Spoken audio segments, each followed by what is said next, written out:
Short Fiction. By Gustave Flaubert. The Dance of Death. Many words for few things. Death ends all, judgment comes to all. Death speaks. Death. At night, in winter, when the snowflakes fall slowly from heaven like great white tears, I raise my voice, its resonance thrills the cypress trees and makes them bud anew. I pause an instant in my swift course over earth, throw myself down among cold tombs. And, while dark-plumaged birds rise suddenly in terror from my side, while the dead slumber peacefully, while cypress branches droop low o'er my head, while all around me weeps or lies in deep repose, my burning eyes rest on the great white clouds, gigantic winding sheets, unrolling their slow length across the face of heaven. How many nights, and years, and ages have I journeyed thus? A witness of the universal birth and of a like decay, innumerable are the generations I have garnered with my scythe. Like God, I am eternal. The nurse of earth, I cradle it each night upon a bed both soft and warm. The same recurring feasts, the same unending toil. Each morning I depart, each evening I return, bearing within my mantle's ample folds all that my scythe has gathered. And then I scatter them to the four winds of heaven. When the high billows run, when the heavens weep, and shrieking winds lash ocean into madness, then in the turmoil and the tumult do I fling myself upon the surging waves, and lo! The tempest softly cradles me, as in her hammock sways a queen. The foaming waters cool my weary feet, burning from bathing in the falling tears of countless generations that have clung to them in vain endeavor to arrest my steps. Then, when the storm has ceased, after its roar has calmed me like a lullaby, I bow my head. The hurricane, raging in fury but a moment earlier dies instantly. No longer does it live, but neither do the men, the ships, the navies that lately sailed upon the bosom of the waters. Mid all that I have seen and known, peoples and thrones, loves, glories, sorrows, virtues, what have I ever loved? Nothing, except the mantling shroud that covers me. My horse. Ah, yes. My horse. I love thee too. How thou rushest o'er the world. Thy hoofs of steel resounding on the heads bruised by thy speeding feet. Thy tail is straight and crisp, thine eyes dart flames, the mane upon thy neck flies in the wind, as on we dash upon our maddened course. Never art thou weary. Never do we rest. Never do we sleep. Thy neighing portends war, thy smoking nostrils spread a pestilence that, mist-like, hovers over earth. Where'er my arrows fly, thou overturnest pyramids and empires, trampling crowns beneath thy hoofs, all men respect thee, nay, adore thee. To invoke thy favor, popes offer thee their triple crowns, and kings their scepters, peoples, their secret sorrows, poets, their renown. All cringe and kneel before thee, yet thou rushest on over their prostrate forms. Ah, noble steed! Sole gift from heaven! Thy tendons are of iron, thy head is of bronze. Thou canst pursue thy course for centuries as swiftly as if borne up by eagle's wings, and when, once in 1,000 years, resistless hunger comes, thy food is human flesh, thy drink, men's tears. My steed! I love thee as pale death alone can love. Ah! I have lived so long. How many things I know. How many mysteries of the universe are shut within my breast. Sometimes, after I have hurled a myriad of darts, and, after coursing o'er the world on my pale horse, have gathered many lives, a weariness assails me, and I long to rest. But on my work must go. My path I must pursue, it leads through infinite space and all the worlds.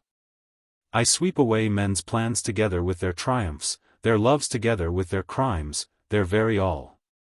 I rend my winding sheet, a frightful craving tortures me incessantly, as if some serpent stung continually within.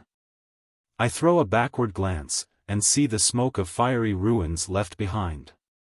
The darkness of the night, the agony of the world. I see the graves that are the work of these, my hands, I see the background of the past, 'tis nothingness. My weary body, heavy head, and tired feet, sink, seeking rest. My eyes turn towards a glowing horizon, boundless, immense, seeming to grow increasingly in height and depth. I shall devour it, as I have devoured all else. When, O God, shall I sleep in my turn? When wilt thou cease creating? When may I, digging my own grave, stretch myself out within my tomb, and, swinging thus upon the world, list the last breath, the death gasp, of expiring nature? When that time comes, away my darts and shroud I'll hurl. Then shall I free my horse, and he shall graze upon the grass that grows upon the pyramids, sleep in the palaces of emperors, drink the last drop of water from the sea, and snuff the odor of the last slow drop of blood.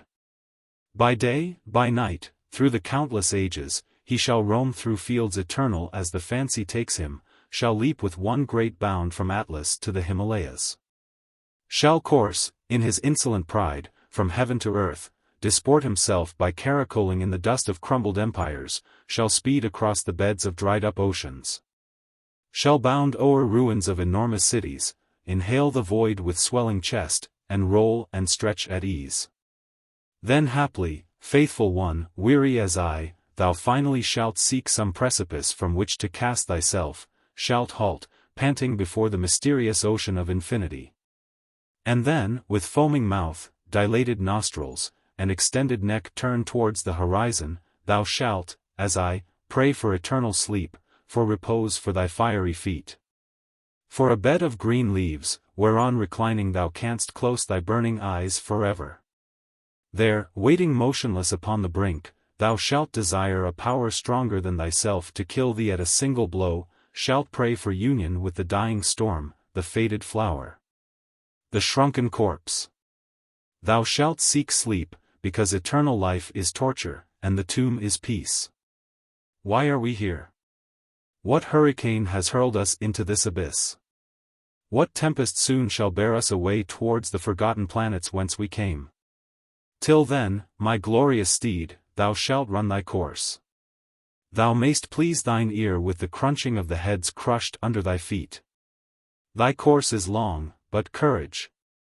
Long time hast thou carried me, but longer time still must elapse, and yet we shall not age. Stars may be quenched, the mountains crumble, the earth finally wear away its diamond axis. But we too, we alone are immortal, for the impalpable lives forever.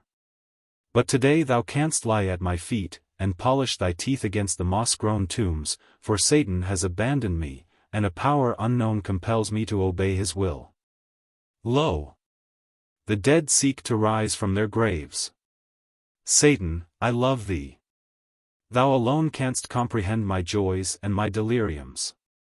But, more fortunate than I, thou wilt some day, when earth shall be no more, recline and sleep within the realms of space. But I, who have lived so long, have worked so ceaselessly, with only virtuous loves and solemn thoughts, I must endure immortality. Man has his tomb, and glory its oblivion. The day dies into night but I. And I am doomed to lasting solitude upon my way, strewn with the bones of men and marked by ruins. Angels have fellow angels, demons their companions of darkness. But I hear only sounds of a clanking scythe, my whistling arrows, and my speeding horse. Always the echo of the surging billows that sweep over and engulf mankind. Satan! Dost thou complain, thou, the most fortunate creature under heaven? The only, splendid, great, unchangeable, eternal one, like God, who is the only being that equals thee. Dost thou repine, who some day in thy turn shalt disappear forever, after thou hast crushed the universe beneath thy horse's feet? When God's work of creating has ceased. When the heavens have disappeared and the stars are quenched, when spirits rise from their retreats and wander in the depths with sighs and groans, then, what unpicturable delight for thee! Then shalt thou sit on the eternal thrones of heaven and of hell, shalt overthrow the planets, stars, and worlds, shalt loose thy steed in fields of emeralds and diamonds, shalt make his litter of the wings torn from the angels, shalt cover him with the robe of righteousness. Thy saddle shall be broidered with the stars of the Empyrean, and then thou wilt destroy it.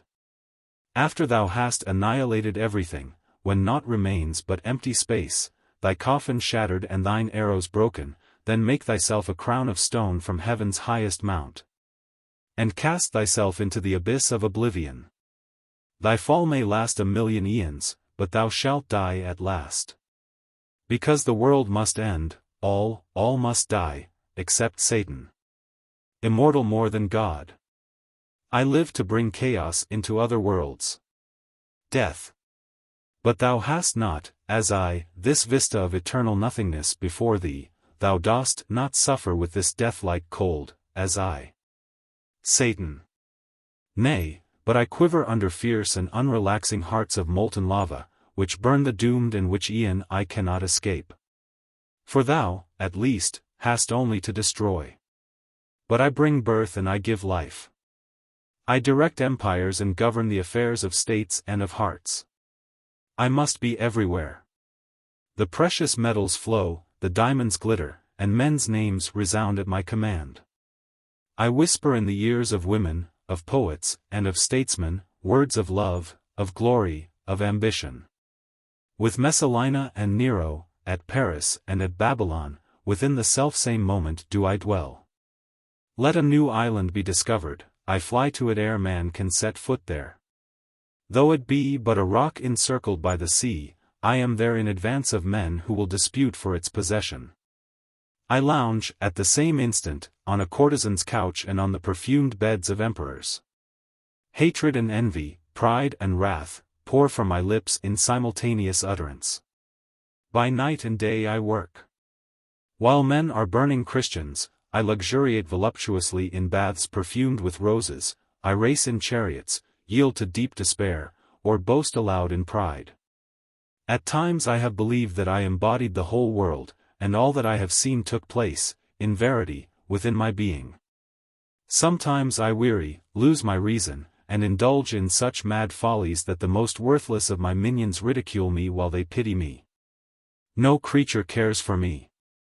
Nowhere am I loved, neither in heaven, of which I am a son, nor yet in hell, where I am Lord, nor upon earth, where men deem me a god. Naught do I see but paroxysms of rage, rivers of blood, or maddened frenzy. Ne'er shall my eyelids close in slumber, never my spirit find repose, whilst thou, at least, canst rest thy head upon the cool, green freshness of the grave. Yea, I must ever dwell amid the glare of palaces, must listen to the curses of the starving, or inhale the stench of crimes that cry aloud to heaven. God, whom I hate, has punished me indeed. But my soul is greater even than his wrath. In one deep sigh I could the whole world draw into my breast, where it would burn eternally, even as I. When, Lord, shall thy great trumpet sound? Then a great harmony shall hover over sea and hill. Ah! Would that I could suffer with humanity, their cries and sobs should drown the sound of mine. Innumerable skeletons, riding in chariots, advance at a rapid pace, with cries of joy and triumph. They drag broken branches and crowns of laurel, from which the dried and yellow leaves fall continually in the wind and the dust. Lo, a triumphal throng from Rome, the eternal city. Her Colosseum and her Capitol are now 2 grains of sands that served once as a pedestal, but death has swung his scythe, the monuments have fallen. Behold! At their head comes Nero, pride of my heart, the greatest poet earth has known. Nero advances in a chariot drawn by 12 skeleton horses. With the scepter in his hand, he strikes the bony backs of his steeds. He stands erect, his shroud flapping behind him in billowy folds. He turns, as if upon a racecourse. His eyes are flaming and he cries loudly. Nero! Quick! Quick! And faster still, until your feet dash fire from the flinty stones and your nostrils fleck your breasts with foam. What? Do not the wheels smoke yet? Hear ye the fanfares, whose sound reached even to Ostia, the clapping of the hands, the cries of joy. See how the populace shower saffron on my head. See how my pathway is already damp with sprayed perfume. My chariot whirls on, the pace is swifter than the wind as I shake the golden reins. Faster and faster. The dust clouds rise. My mantle floats upon the breeze, which in my ear sings, Triumph! Triumph! Faster and faster. Hearken to the shouts of joy, list to the stamping feet and the plaudits of the multitude. Jupiter himself looks down on us from heaven. Faster. Yeah, faster still. Nero's chariot now seems to be drawn by demons, a black cloud of dust and smoke envelopes him. In his erratic course he crashes into tombs, and the reawakened corpses are crushed under the wheels of the chariot, which now turns, comes forward, and stops. Nero. Now, let 600 of my women dance the Grecian dances silently before me, the while I lave myself with roses in a bath of porphyry. Then let them circle me, with interlacing arms, that I may see on all sides alabaster forms in graceful evolution, swaying like tall reeds bending over an amorous pool. And I will give the empire and the sea, the senate, the Olympus, the Capitol, to her who shall embrace me the most ardently, to her whose heart shall throb beneath my own. To her who shall enmesh me in her flowing hair, smile on me sweetest, and enfold me in the warmest clasp, to her who soothing me with songs of love shall waken me to joy and heights of rapture. Rome shall be still this night, no bark shall cleave the waters of the Tiber, since 'tis my wish to see the mirrored moon on its untroubled face and hear the voice of woman floating over it. Let perfumed breezes pass through all my draperies. Ah, I would die, voluptuously intoxicated. Then, while I eat of some rare meat, that only I may taste, let some one sing, while damsels, lightly draped, serve me from plates of gold and watch my rest. One slave shall cut her sister's throat, because it is my pleasure, a favorite with the gods, to mingle the perfume of blood with that of food, and cries of victims soothe my nerves. This night I shall burn Rome. The flames shall light up heaven, and Tiber shall roll in waves of fire. Then, I shall build of aloes wood a stage to float upon the Italian sea, and the Roman populace shall throng thereto chanting my praise. Its draperies shall be of purple, and on it I shall have a bed of eagle's plumage. There I shall sit, and at my side shall be the loveliest woman in the empire, while all the universe applauds the achievements of a god. And though the tempest roar round me, its rage shall be extinguished 'neath my feet, and sounds of music shall o'ercome the clamor of the waves. What didst thou say? Vindex revolts, my legions fly, my women flee in terror. Silence and tears alone remain, and I hear naught but the rolling of thunder. Must I die, now? Death. Instantly. Nero. Must I give up my days of feasting and delight, my spectacles, my triumphs, my chariots and the applause of multitudes? Death. All. All. Satan. Haste, master of the world. One comes, one who will put thee to the sword. An emperor knows how to die. Nero. Die. I have scarce begun to live. Oh, what great deeds I should accomplish, deeds that should make Olympus tremble. I would fill up the bed of hoary ocean and speed across it in a triumphal car. I would still live, would see the sun once more, the Tiber, the Campagna, the circus on the golden sands. Ah! Let me live. Death. I will give thee a mantle for the tomb, and an eternal bed that shall be softer and more peaceful than the imperial couch. Nero. Yet, I am loath to die. Death. Die, then. He gathers up the shroud, lying beside him on the ground, and bears away Nero, wrapped in its folds. How do you find this book? Any thoughts about the book or the author? Any suggestion for improvement? Please take a moment to share your thoughts in a comment. If you like it, share it with your friends who might enjoy it as well. Subscribe to keep in touch. Visit CompleteAudiobooks.com for more quality content. The Legend of Saint Julian the Hospitaller. Chapter 1. The Curse. Julian's father and mother dwelt in a castle built on the slope of a hill, in the heart of the woods. The towers at its four corners had pointed roofs covered with leaden tiles, and the foundation rested upon solid rocks, which descended abruptly to the bottom of the moat. In the courtyard, the stone flagging was as immaculate as the floor of a church. Long rainspouts, representing dragons with yawning jaws, directed the water towards the cistern, and on each windowsill of the castle a basil or a heliotrope bush bloomed, in painted flower-pots. A second enclosure, surrounded by a fence, comprised a fruit orchard, a garden decorated with figures wrought in bright-hued flowers, an arbor with several bowers, and a mall for the diversion of the pages. On the other side were the kennel, the stables, the bakery, the winepress and the barns. Around these spread a pasture, also enclosed by a strong hedge. Peace had reigned so long that the portcullis was never lowered, the moats were filled with water. Swallows built their nests in the cracks of the battlements, and as soon as the sun shone too strongly, the archer who all day long paced to and fro on the curtain withdrew to the watchtower and slept soundly. Inside the castle, the locks on the doors shone brightly, costly tapestries hung in the apartments to keep out the cold. The closets overflowed with linen, the cellar was filled with casks of wine, and the oak chests fairly groaned under the weight of money-bags. In the armory could be seen, between banners and the heads of wild beasts, weapons of all nations and of all ages, from the slings of the Amalekites and the javelins of the Garamantes, to the broadswords of the Saracens and the coats of mail of the Normans. The largest spit in the kitchen could hold an ox, the chapel was as gorgeous as a king's oratory. There was even a Roman bath in a secluded part of the castle, though the good lord of the manor refrained from using it, as he deemed it a heathenish practice. Wrapped always in a cape made of fox skins, he wandered about the castle, rendered justice among his vassals and settled his neighbors' quarrels. In the winter, he gazed dreamily at the falling snow, or had stories read aloud to him.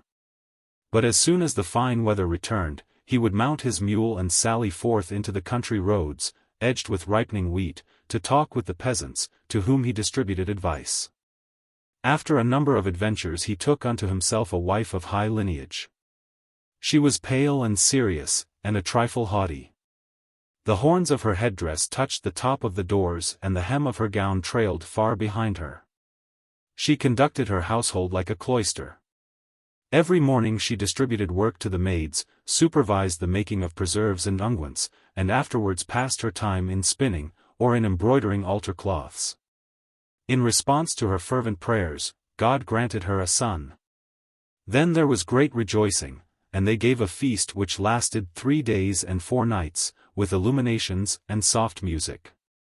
Chickens as large as sheep, and the rarest spices were served. For the entertainment of the guests, a dwarf crept out of a pie. And when the bowls were too few, for the crowd swelled continuously, the wine was drunk from helmets and hunting horns. The young mother did not appear at the feast. She was quietly resting in bed. One night she awoke, and beheld in a moonbeam that crept through the window something that looked like a moving shadow. It was an old man clad in sackcloth, who resembled a hermit. A rosary dangled at his side and he carried a beggar's sack on his shoulder. He approached the foot of the bed, and without opening his lips said, "Rejoice, O mother! Thy son shall be a saint." She would have cried out, but the old man, gliding along the moonbeam, rose through the air and disappeared. The songs of the banquetiers grew louder. She could hear angels' voices, and her head sank back on the pillow, which was surmounted by the bone of a martyr, framed in precious stones. The following day, the servants, upon being questioned, declared, to a man, that they had seen no hermit. Then, whether dream or fact, this must certainly have been a communication from heaven. But she took care not to speak of it, lest she should be accused of presumption. The guests departed at daybreak, and Julian's father stood at the castle gate, where he had just bidden farewell to the last one, when a beggar suddenly emerged from the mist and confronted him.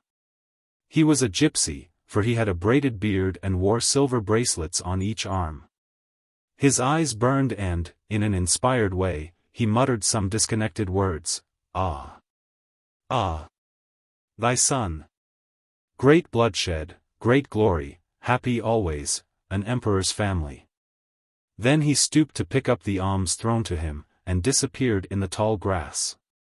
The lord of the manor looked up and down the road and called as loudly as he could. But no one answered him. The wind only howled and the morning mists were fast dissolving. He attributed his vision to a dullness of the brain resulting from too much sleep. "If I should speak of it," quoth he, "people would laugh at me." Still, the glory that was to be his son's dazzled him, albeit the meaning of the prophecy was not clear to him, and he even doubted that he had heard it. The parents kept their secret from each other. But both cherished the child with equal devotion, and as they considered him marked by God, they had great regard for his person. His cradle was lined with the softest feathers, and lamp representing a dove burned continually over it. 3 nurses rocked him night and day, and with his pink cheeks and blue eyes, brocaded cloak and embroidered cap he looked like a little Jesus. He cut all his teeth without even a whimper. When he was 7 years old his mother taught him to sing, and his father lifted him upon a tall horse, to inspire him with courage. The child smiled with delight, and soon became familiar with everything pertaining to chargers.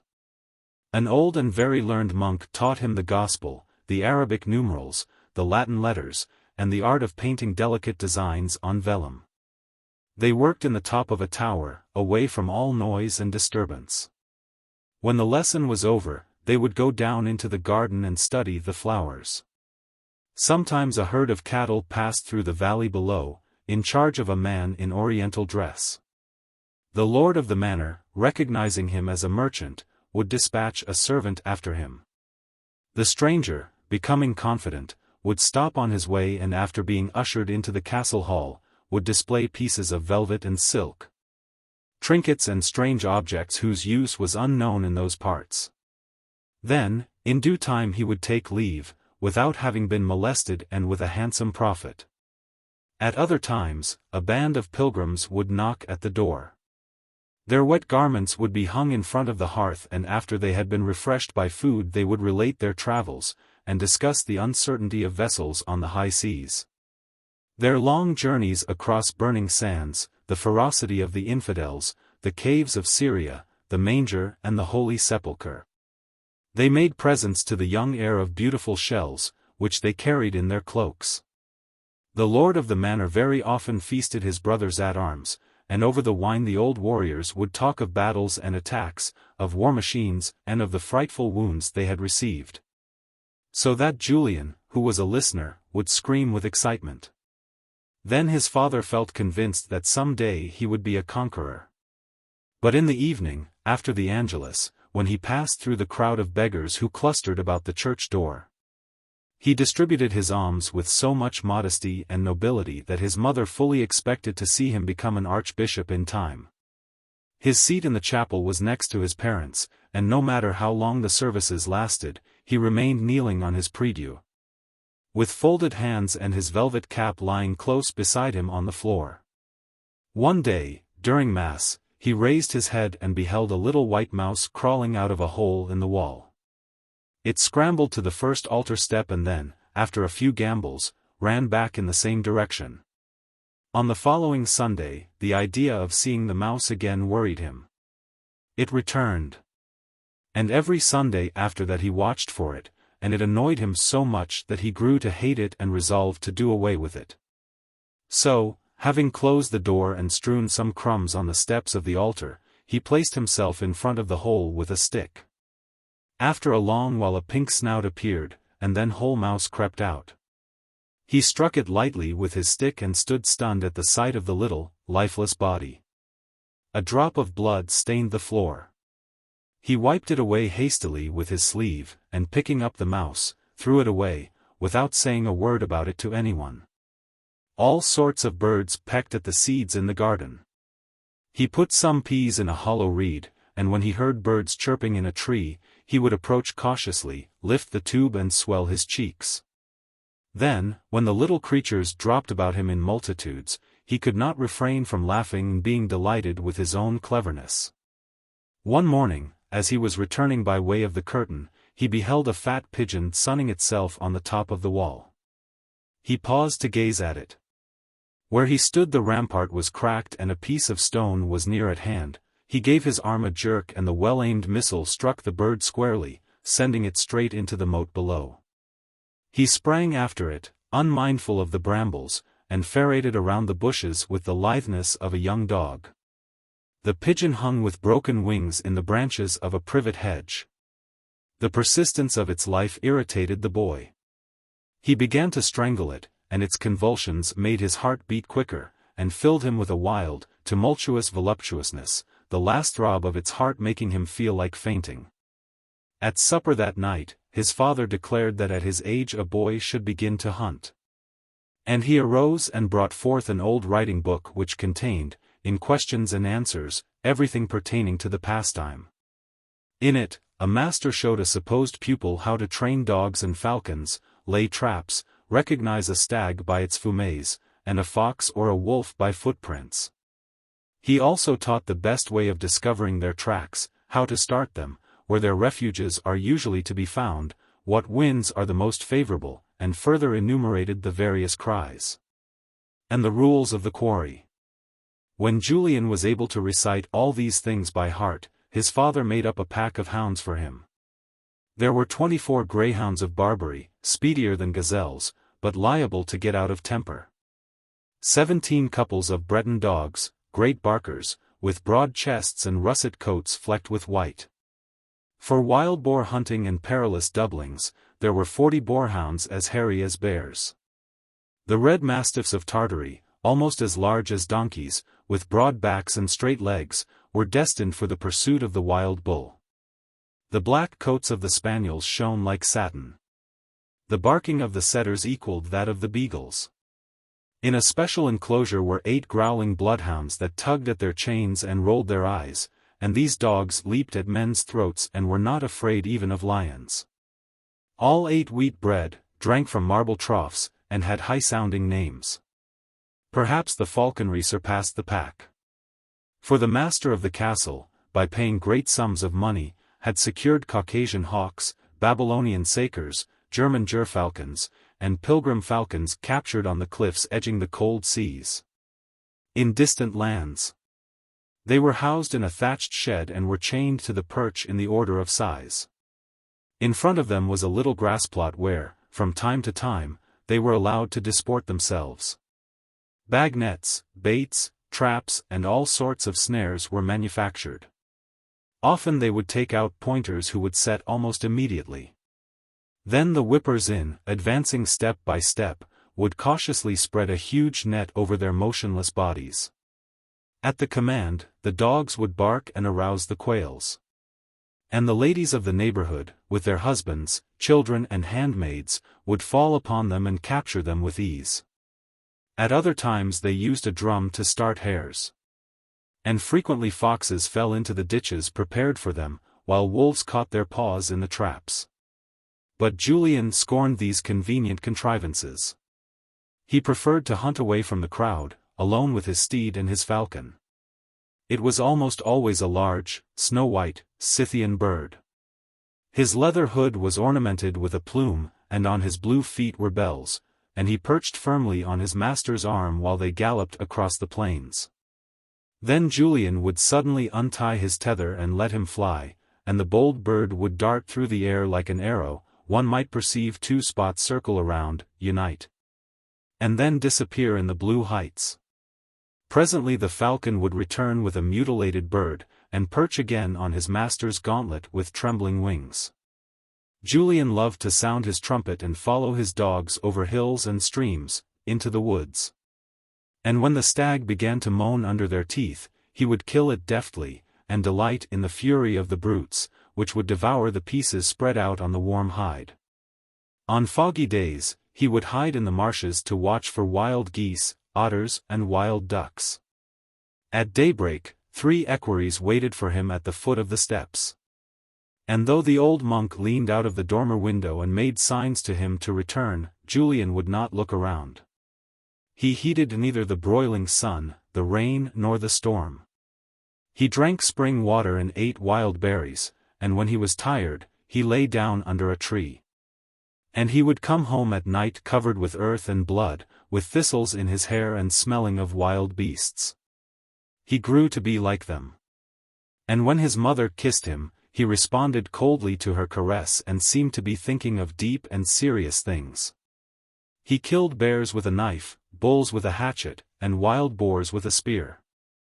And once, with nothing but a stick, he defended himself against some wolves, which were gnawing corpses at the foot of a gibbet. One winter morning he set out before daybreak, with a bow slung across his shoulder and a quiver of arrows attached to the pommel of his saddle. The hoofs of his steed beat the ground with regularity and his 2 beagles trotted close behind. The wind was blowing hard and icicles clung to his cloak. A part of the horizon cleared, and he beheld some rabbits playing around their burrows. In an instant, the 2 dogs were upon them, and seizing as many as they could, they broke their backs in the twinkling of an eye. Soon he came to a forest. A woodcock, paralyzed by the cold, perched on a branch, with its head hidden under its wing. Julian, with a lunge of his sword, cut off its feet, and without stopping to pick it up, rode away. 3 hours later he found himself on the top of a mountain so high that the sky seemed almost black. In front of him, a long, flat rock hung over a precipice, and at the end 2 wild goats stood gazing down into the abyss. As he had no arrows, for he had left his steed behind, he thought he would climb down to where they stood. And with bare feet and bent back he at last reached the first goat and thrust his dagger below its ribs. But the second animal, in its terror, leaped into the precipice. Julian threw himself forward to strike it, but his right foot slipped, and he fell, face downward and with outstretched arms, over the body of the first goat.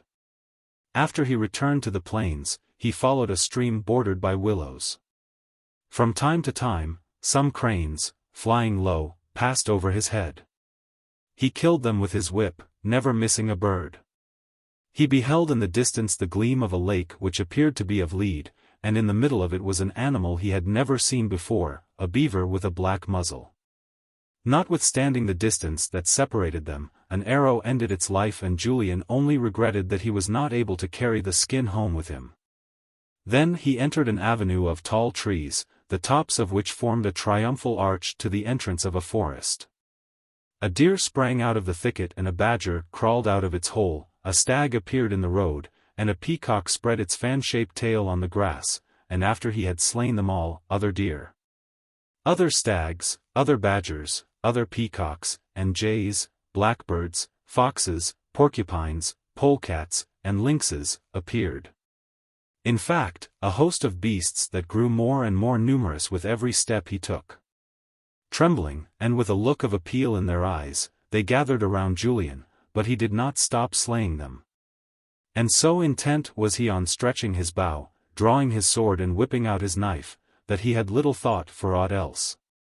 He knew that he was hunting in some country since an indefinite time, through the very fact of his existence, as everything seemed to occur with the ease one experiences in dreams.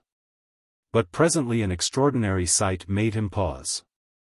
He beheld a valley shaped like a circus and filled with stags which, huddled together, were warming one another with the vapor of their breaths that mingled with the early mist. For a few minutes, he almost choked with pleasure at the prospect of so great a carnage. Then he sprang from his horse, rolled up his sleeves, and began to aim. When the first arrow whizzed through the air, the stags turned their heads simultaneously. They huddled closer, uttered plaintive cries, and a great agitation seized the whole herd. The edge of the valley was too high to admit of flight, and the animals ran around the enclosure in their efforts to escape. Julian aimed, stretched his bow and his arrows fell as fast and thick as raindrops in a shower. Maddened with terror, the stags fought and reared and climbed on top of one another. Their antlers and bodies formed a moving mountain which tumbled to pieces whenever it displaced itself. Finally the last one expired. Their bodies lay stretched out on the sand with foam gushing from the nostrils and the bowels protruding. The heaving of their bellies grew less and less noticeable, and presently all was still. Night came, and behind the trees, through the branches, the sky appeared like a sheet of blood. Julian leaned against a tree and gazed with dilated eyes at the enormous slaughter. He was now unable to comprehend how he had accomplished it. On the opposite side of the valley, he suddenly beheld a large stag, with a doe and their fawn. The buck was black and of enormous size. He had a white beard and carried 16 antlers.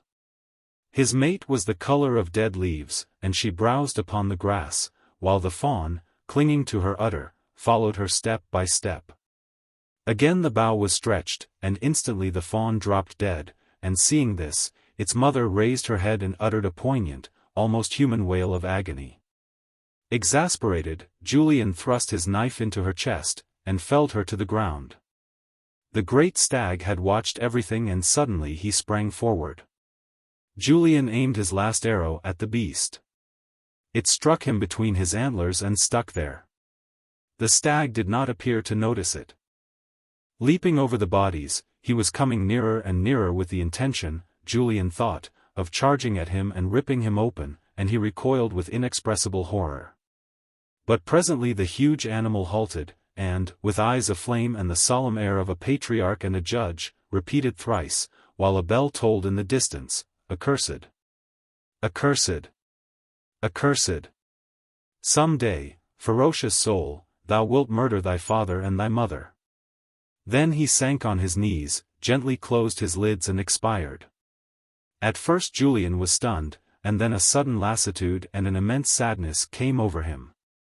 Holding his head between his hands, he wept for a long time. His steed had wandered away. His dogs had forsaken him, the solitude seemed to threaten him with unknown perils. Impelled by a sense of sickening terror, he ran across the fields, and choosing a path at random, found himself almost immediately at the gates of the castle. That night he could not rest, for, by the flickering light of the hanging lamp, he beheld again the huge black stag. He fought against the obsession of the prediction and kept repeating, "No. No. No. I cannot slay them," and then he thought, "Still, supposing I desired to," and he feared that the devil might inspire him with this desire. During 3 months, his distracted mother prayed at his bedside, and his father paced the halls of the castle in anguish. He consulted the most celebrated physicians, who prescribed quantities of medicine. Julian's illness, they declared, was due to some injurious wind or to amorous desire. But in reply to their questions, the young man only shook his head. After a time, his strength returned, and he was able to take a walk in the courtyard, supported by his father and the old monk. But after he had completely recovered, he refused to hunt. His father, hoping to please him, presented him with a large Saracen saber. It was placed on a panoply that hung on a pillar, and a ladder was required to reach it. Julian climbed up to it one day, but the heavy weapon slipped from his grasp, and in falling grazed his father and tore his cloak. Julian, believing he had killed him, fell in a swoon. After that, he carefully avoided weapons. The sight of a naked sword made him grow pale, and this weakness caused great distress to his family. In the end, the old monk ordered him in the name of God, and of his forefathers, once more to indulge in the sports of a nobleman. The equerries diverted themselves every day with javelins, and Julian soon excelled in the practice. He was able to send a javelin into bottles, to break the teeth of the weathercocks on the castle and to strike doornails at a distance of 100 feet. One summer evening, at the hour when dusk renders objects indistinct, he was in the arbor in the garden, and thought he saw 2 white wings in the background hovering around the espalier. Not for a moment did he doubt that it was a stork, and so he threw his javelin at it. A heartrending scream pierced the air. He had struck his mother, whose cap and long streams remained nailed to the wall. Julian fled from home and never returned. Chapter 2. The Crime. He joined a horde of adventurers who were passing through the place. He learned what it was to suffer hunger, thirst, sickness, and filth. He grew accustomed to the din of battles and to the sight of dying men. The wind tanned his skin. His limbs became hardened through contact with armor, and as he was very strong and brave, temperate and of good counsel, he easily obtained command of a company. At the outset of a battle, he would electrify his soldiers by a motion of his sword. He would climb the walls of a citadel with a knotted rope, at night, rocked by the storm, while sparks of fire clung to his cuirass, and molten lead and boiling tar poured from the battlements. Often a stone would break his shield. Bridges crowded with men gave way under him. Once, by turning his mace, he rid himself of 14 horsemen. He defeated all those who came forward to fight him on the field of honor, and more than a score of times it was believed that he had been killed. However, thanks to divine protection, he always escaped, for he shielded orphans, widows, and aged men. When he caught sight of one of the latter walking ahead of him, he would call to him to show his face, as if he feared that he might kill him by mistake. All sorts of intrepid men gathered under his leadership, fugitive slaves, peasant rebels, and penniless bastards. He then organized an army which increased so much that he became famous and was in great demand. He succored in turn the Dauphin of France, the King of England, the Templars of Jerusalem, the General of the Parths, the Negus of Abyssinia and the Emperor of Calicut. He fought against Scandinavians covered with fish scales, against Negroes mounted on red asses and armed with shields made of hippopotamus hide, against gold-colored Indians who wielded great shining swords above their heads. He conquered the troglodytes and the cannibals. He traveled through regions so torrid that the heat of the sun would set fire to the hair on one's head.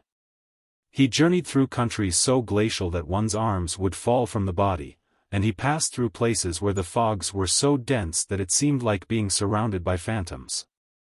Republics in trouble consulted him. When he conferred with ambassadors, he always obtained unexpected concessions.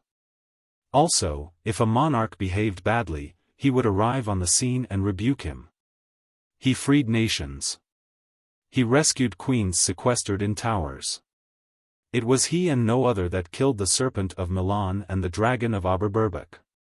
Now, the Emperor of Occitania, having triumphed over the Spanish Mussulmans, had taken the sister of the Caliph of Cordova as a concubine, and had had one daughter by her, whom he brought up in the teachings of Christ. But the Caliph, feigning that he wished to become converted, made him a visit, and brought with him a numerous escort. He slaughtered the entire garrison and threw the emperor into a dungeon, and treated him with great cruelty in order to obtain possession of his treasures. Julian went to his assistance, destroyed the army of infidels, laid siege to the city, slew the caliph, chopped off his head and threw it over the fortifications like a cannonball.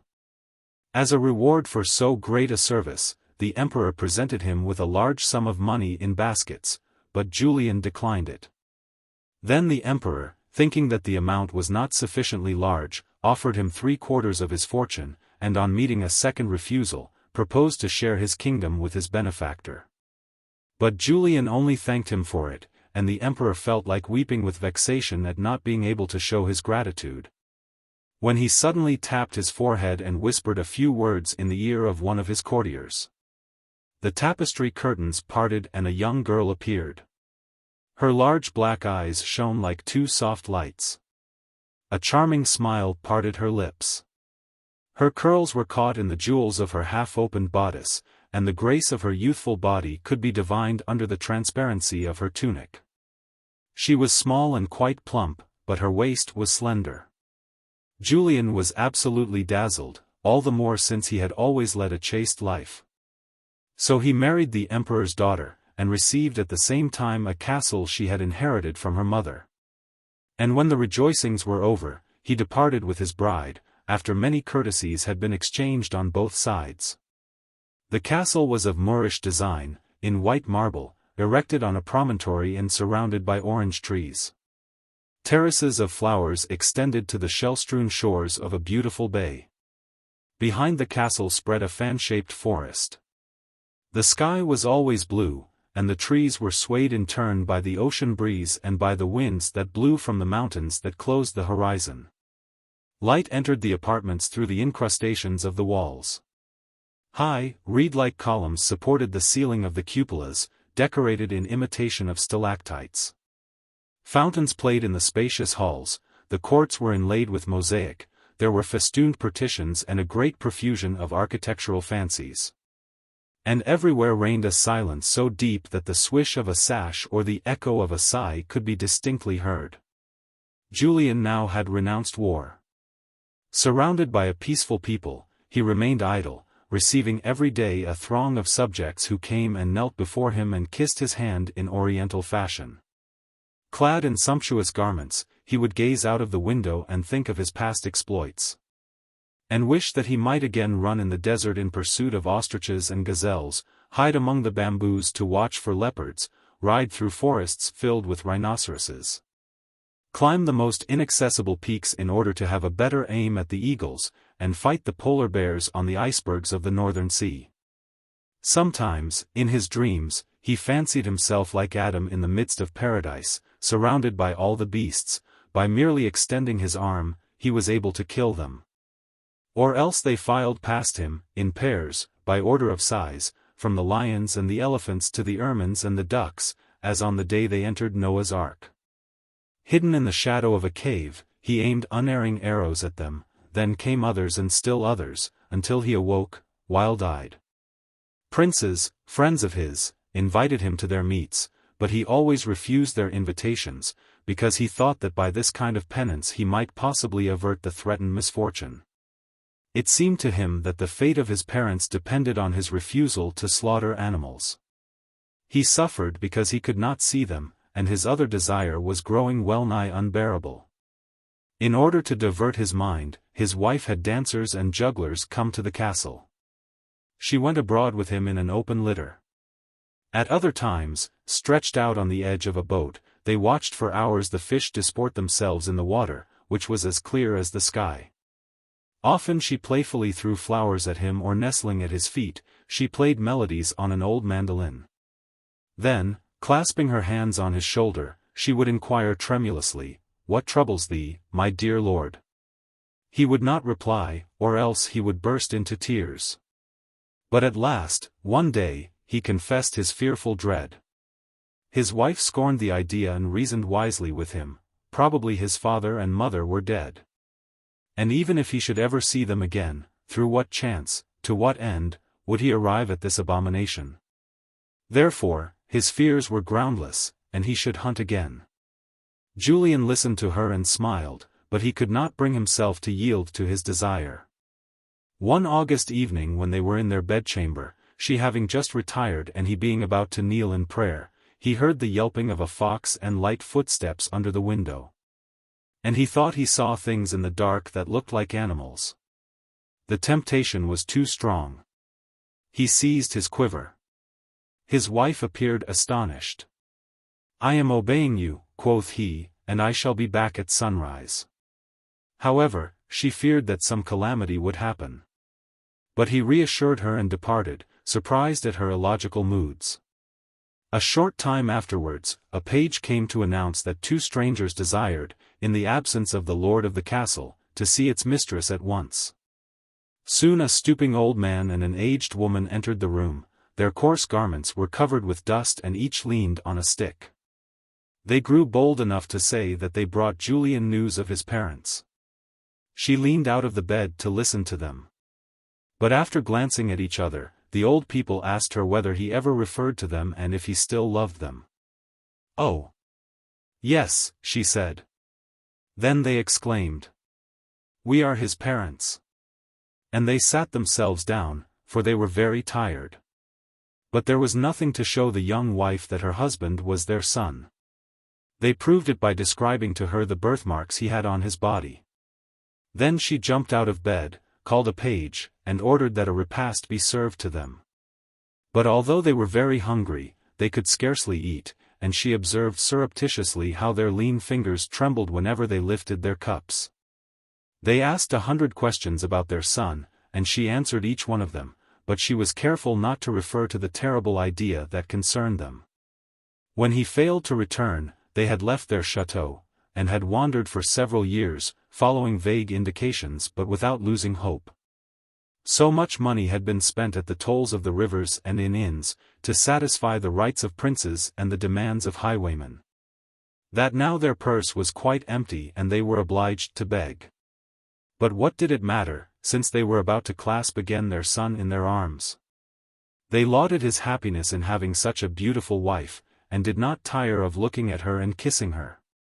The luxuriousness of the apartment astonished them, and the old man, after examining the walls, inquired why they bore the coat of arms of the Emperor of Occitania.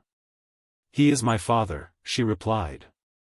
And he marveled and remembered the prediction of the gypsy, while his wife meditated upon the words the hermit had spoken to her. The glory of their son was undoubtedly only the dawn of eternal splendors, and the old people remained awed while the light from the candelabra on the table fell on them. In the heyday of youth, both had been extremely handsome. The mother had not lost her hair, and bands of snowy whiteness framed her cheeks. And the father, with his stalwart figure and long beard, looked like a carved image. Julian's wife prevailed upon them not to wait for him. She put them in her bed and closed the curtains. And they both fell asleep. The day broke and outdoors the little birds began to chirp. Meanwhile, Julian had left the castle grounds and walked nervously through the forest, enjoying the velvety softness of the grass and the balminess of the air. The shadow of the trees fell on the earth. Here and there, the moonlight flecked the glades, and Julian feared to advance, because he mistook the silvery light for water and the tranquil surface of the pools for grass. A great stillness reigned everywhere, and he failed to see any of the beasts that only a moment ago were prowling around the castle. As he walked on, the woods grew thicker, and the darkness more impenetrable. Warm winds, filled with enervating perfumes, caressed him. He sank into masses of dead leaves, and after a while he leaned against an oak tree to rest and catch his breath.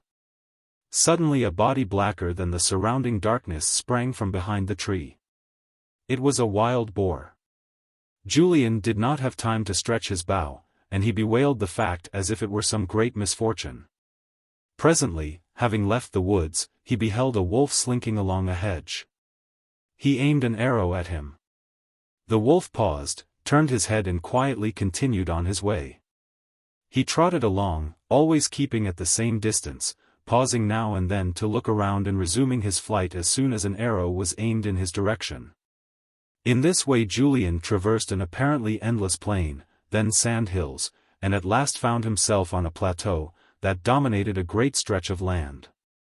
Large flat stones were interspersed among crumbling vaults, bones and skeletons covered the ground, and here and there some mouldy crosses stood desolate.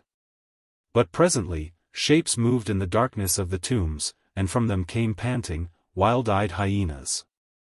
They approached him and smelled him, grinning hideously and disclosing their gums. He whipped out his sword, but they scattered in every direction and continuing their swift, limping gallop, disappeared in a cloud of dust. Some time afterwards, in a ravine, he encountered a wild bull, with threatening horns, pawing the sand with his hoofs. Julian thrust his lance between his dewlaps. But his weapon snapped as if the beast were made of bronze, then he closed his eyes in anticipation of his death. When he opened them again, the bull had vanished. Then his soul collapsed with shame. Some supernatural power destroyed his strength, and he set out for home through the forest. The woods were a tangle of creeping plants that he had to cut with his sword, and while he was thus engaged, a weasel slid between his feet, a panther jumped over his shoulder, and a serpent wound itself around the ash tree. Among its leaves was a monstrous jackdaw that watched Julian intently, and here and there, between the branches, appeared great fiery sparks as if the sky were raining all its stars upon the forest. But the sparks were the eyes of wildcats, owls, squirrels, monkeys and parrots. Julian aimed his arrows at them, but the feathered weapons lighted on the leaves of the trees and looked like white butterflies. He threw stones at them. But the missiles did not strike, and fell to the ground. Then he cursed himself, and howled imprecations, and in his rage he could have struck himself. Then all the beasts he had pursued appeared, and formed a narrow circle around him. Some sat on their hindquarters, while others stood at full height. And Julian remained among them, transfixed with terror and absolutely unable to move. By a supreme effort of his willpower, he took a step forward. Those that perched in the trees opened their wings, those that trod the earth moved their limbs, and all accompanied him. The hyenas strode in front of him, the wolf and the wild boar brought up the rear. On his right, the bull swung its head, and on his left the serpent crawled through the grass. While the panther, arching its back, advanced with velvety footfalls and long strides. Julian walked as slowly as possible, so as not to irritate them, while in the depth of bushes he could distinguish porcupines, foxes, vipers, jackals, and bears. He began to run. The brutes followed him.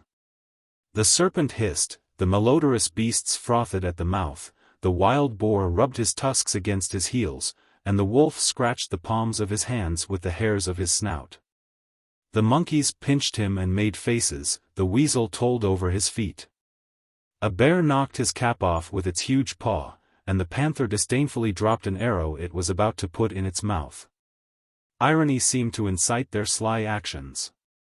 As they watched him out of the corners of their eyes, they seemed to meditate a plan of revenge, and Julian, who was deafened by the buzzing of the insects, bruised by the wings and tails of the birds, choked by the stench of animal breaths, walked with outstretched arms and closed lids, like a blind man, without even the strength to beg for mercy. The crowing of a cock vibrated in the air. Other cocks responded. It was day, and Julian recognized the top of his palace rising above the orange trees. Then, on the edge of a field, he beheld some red partridges fluttering around a stubble field. He unfastened his cloak and threw it over them like a net. When he lifted it, he found only a bird that had been dead a long time and was decaying. This disappointment irritated him more than all the others. The thirst for carnage stirred afresh within him. Animals failing him, he desired to slaughter men.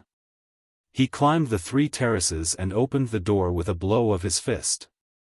But at the foot of the staircase, the memory of his beloved wife softened his heart. No doubt she was asleep, and he would go up and surprise her. Having removed his sandals, he unlocked the door softly and entered. The stained windows dimmed the pale light of dawn. Julian stumbled over some garments lying on the floor, and a little further on, he knocked against a table covered with dishes. She must have eaten, he thought. So he advanced cautiously towards the bed, which was concealed by the darkness in the back of the room. When he reached the edge, he leaned over the pillow where the 2 heads were resting close together and stooped to kiss his wife. His mouth encountered a man's beard. He fell back, thinking he had become crazed. Then he approached the bed again, and his searching fingers discovered some hair which seemed to be very long. In order to convince himself that he was mistaken, he once more passed his hand slowly over the pillow. But this time he was sure that it was a beard and that a man was there. A man lying beside his wife. Flying into an ungovernable passion, he sprang upon them with his drawn dagger, foaming, stamping and howling like a wild beast. After a while he stopped. The corpses, pierced through the heart, had not even moved. He listened attentively to the 2 death rattles.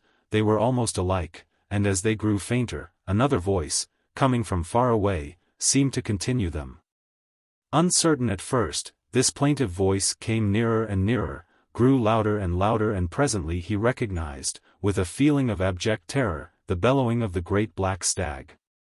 And as he turned around, he thought he saw the specter of his wife standing at the threshold with a light in her hand. The sound of the murder had aroused her. In one glance she understood what had happened and fled in horror, letting the candle drop from her hand. Julian picked it up. His father and mother lay before him, stretched on their backs, with gaping wounds in their breasts. And their faces, the expression of which was full of tender dignity, seemed to hide what might be an eternal secret. Splashes and blotches of blood were on their white skin, on the bedclothes, on the floor, and on an ivory Christ which hung in the alcove. The scarlet reflection of the stained window, which just then was struck by the sun, lighted up the bloody spots and appeared to scatter them around the whole room. Julian walked toward the corpses, repeating to himself and trying to believe that he was mistaken, that it was not possible, that there are often inexplicable likenesses. At last he bent over to look closely at the old man, and he saw, between the half-closed lids, a dead pupil that scorched him like fire. Then he went over to the other side of the bed, where the other corpse lay, but the face was partly hidden by bands of white hair. Julian slipped his finger beneath them and raised the head, holding it at arm's length to study its features, while, with his other hand he lifted the torch. Drops of blood oozed from the mattress and fell one by one upon the floor. At the close of the day, he appeared before his wife, and in a changed voice commanded her first not to answer him, not to approach him, not even to look at him, and to obey, under the penalty of eternal damnation, every one of his orders, which were irrevocable. The funeral was to be held in accordance with the written instructions he had left on a chair in the death chamber. He left her his castle, his vassals, all his worldly goods, without keeping even his clothes or his sandals, which would be found at the top of the stairs. She had obeyed the will of God in bringing about his crime, and accordingly she must pray for his soul, since henceforth he should cease to exist. The dead were buried sumptuously in the chapel of a monastery which it took 3 days to reach from the castle. A monk wearing a hood that covered his head followed the procession alone, for nobody dared to speak to him. And during the Mass, he lay flat on the floor with his face downward and his arms stretched out at his sides. After the burial, he was seen to take the road leading into the mountains. He looked back several times, and finally passed out of sight. Chapter 3. The Reparation. He left the country and begged his daily bread on his way. He stretched out his hand to the horsemen he met in the roads, and humbly approached the harvesters in the fields, or else remained motionless in front of the gates of castles. And his face was so sad that he was never turned away. Obeying a spirit of humility, he related his history to all men, and they would flee from him and cross themselves. In villages through which he had passed before, the good people bolted the doors, threatened him, and threw stones at him as soon as they recognized him. The more charitable ones placed a bowl on the windowsill and closed the shutters in order to avoid seeing him. Repelled and shunned by everyone, he avoided his fellow men and nourished himself with roots and plants, stray fruits and shells which he gathered along the shores. Often, at the bend of a hill, he could perceive a mass of crowded roofs, stone spires, bridges, towers and narrow streets, from which arose a continual murmur of activity. The desire to mingle with men impelled him to enter the city. But the gross and beastly expression of their faces, the noise of their industries and the indifference of their remarks, chilled his very heart. On holidays, when the cathedral bells rang out at daybreak and filled the people's hearts with gladness, he watched the inhabitants coming out of their dwellings, the dancers in the public squares. The fountains of ale, the damask hanging spread before the houses of princes. And then, when night came, he would peer through the windows at the long tables where families gathered and where grandparents held little children on their knees. Then sobs would rise in his throat and he would turn away and go back to his haunts.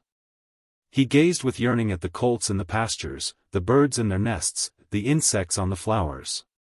But they all fled from him at his approach and hid or flew away. So he sought solitude. But the wind brought to his ears sounds resembling death rattles. The tears of the dew reminded him of heavier drops, and every evening, the sun would spread blood in the sky, and every night, in his dreams, he lived over his parricide. He made himself a haircloth lined with iron spikes. On his knees, he ascended every hill that was crowned with a chapel. But the unrelenting thought spoiled the splendor of the tabernacles and tortured him in the midst of his penances. He did not rebel against God, who had inflicted his action, but he despaired at the thought that he had committed it. He had such a horror of himself that he took all sorts of risks. He rescued paralytics from fire and children from waves. But the ocean scorned him and the flames spared him. Time did not allay his torment, which became so intolerable that he resolved to die. One day, while he was stooping over a fountain to judge of its depth, an old man appeared on the other side. He wore a white beard and his appearance was so lamentable that Julian could not keep back his tears. The old man also was weeping. Without recognizing him, Julian remembered confusedly a face that resembled his. He uttered a cry, for it was his father who stood before him, and he gave up all thought of taking his own life. Thus weighted down by his recollections, he traveled through many countries and arrived at a river which was dangerous, because of its violence and the slime that covered its shores. Since a long time nobody had ventured to cross it. The bow of an old boat, whose stern was buried in the mud, showed among the reeds. Julian, on examining it closely, found a pair of oars and hit upon the idea of devoting his life to the service of his fellow men. He began by establishing on the bank of the river a sort of road which would enable people to approach the edge of the stream. He broke his nails in his efforts to lift enormous stones which he pressed against the pit of his stomach in order to transport them from one point to another. He slipped in the mud, he sank into it, and several times was on the very brink of death. Then he took to repairing the boat with debris of vessels, and afterwards built himself a hut with putty and trunks of trees.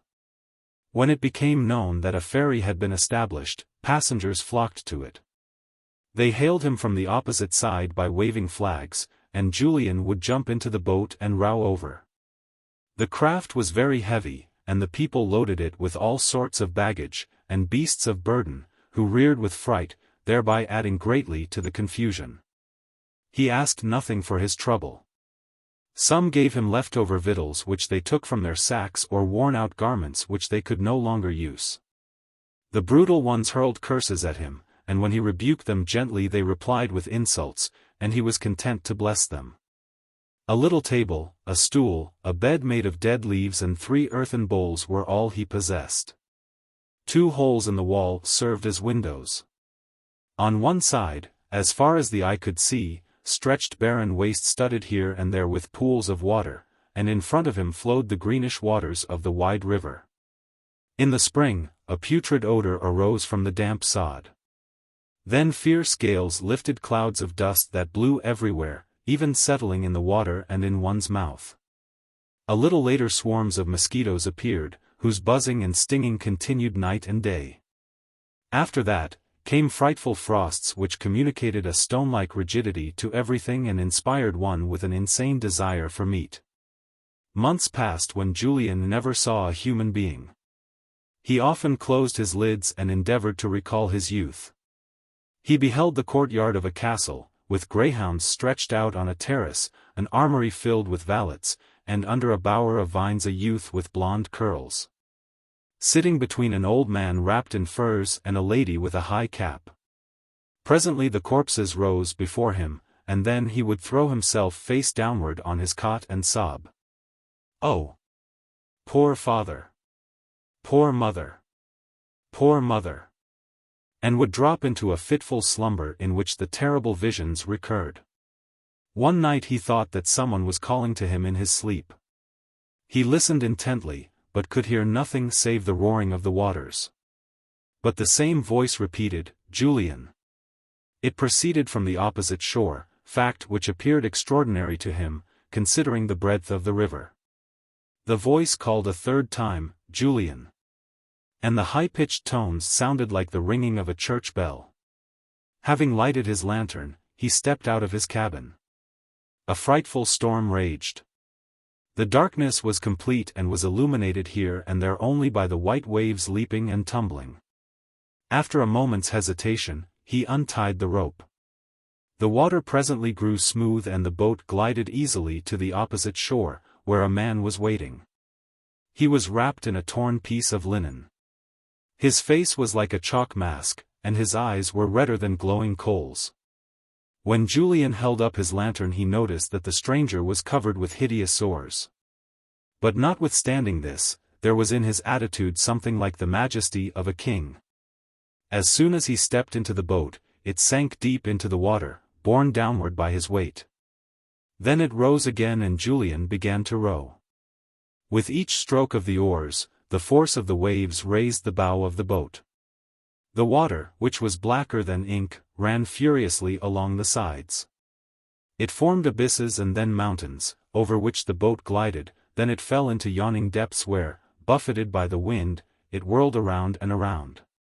Julian leaned far forward and, bracing himself with his feet, bent backward so as to bring his whole strength into play. Hailstones cut his hands, the rain ran down his back, the velocity of the wind suffocated him. He stopped rowing and let the boat drift with the tide. But realizing that an important matter was at stake, a command which could not be disregarded, he picked up the oars again, and the rattling of the tholes mingled with the clamorings of the storm. The little lantern burned in front of him. Sometimes birds fluttered past it and obscured the light. But he could distinguish the eyes of the leper who stood at the stern, as motionless as a column. And the trip lasted a long, long time. When they reached the hut, Julian closed the door and saw the man sit down on the stool.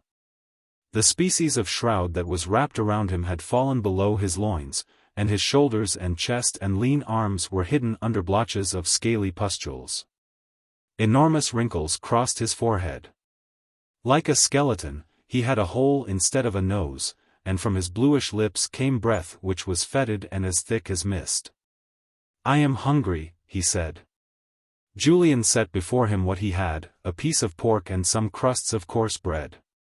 After he had devoured them, the table, the bowl, and the handle of the knife bore the same scales that covered his body. Then he said, "I thirst."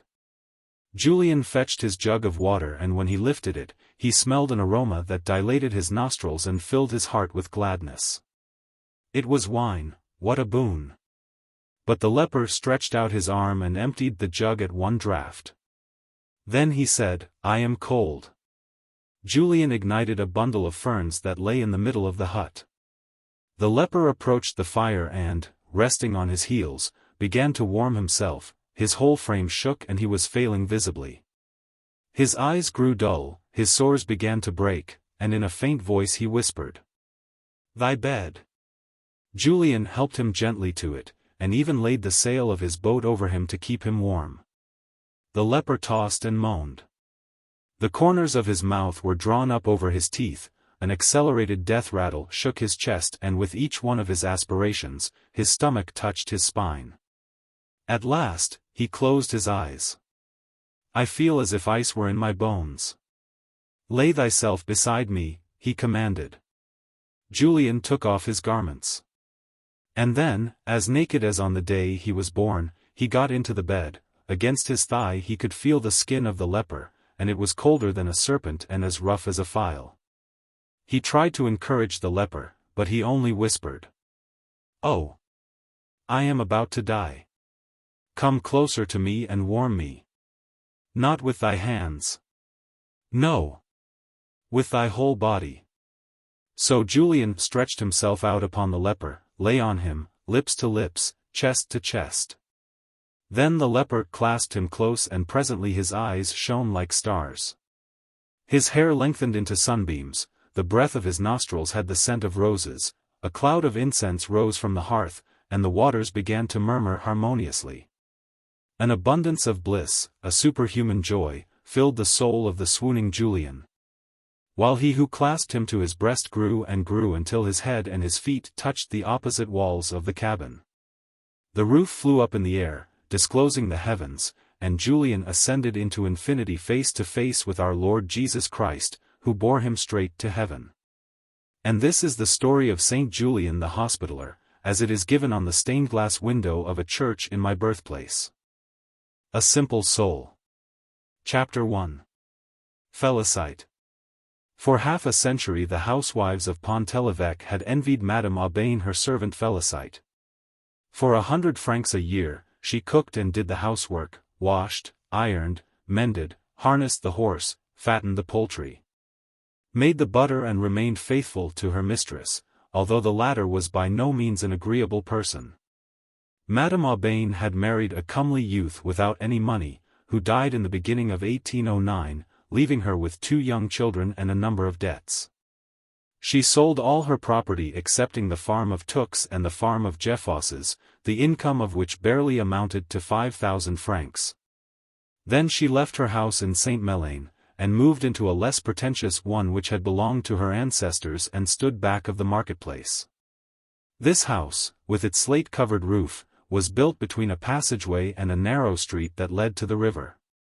The interior was so unevenly graded that it caused people to stumble. A narrow hall separated the kitchen from the parlor, where Madame Aubain sat all day in a straw armchair near the window. 8 mahogany chairs stood in a row against the white wainscoting. An old piano, standing beneath a barometer, was covered with a pyramid of old books and boxes. On either side of the yellow marble mantelpiece, in Louis XV style, stood a tapestry armchair.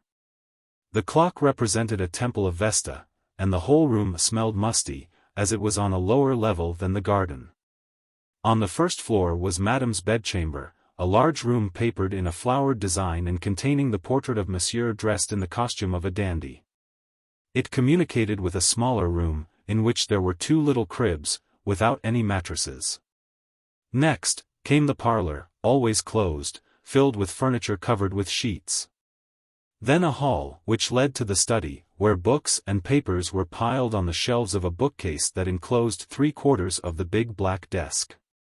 2 panels were entirely hidden under pen and ink sketches, gouache landscapes and Audran engravings, relics of better times and vanished luxury.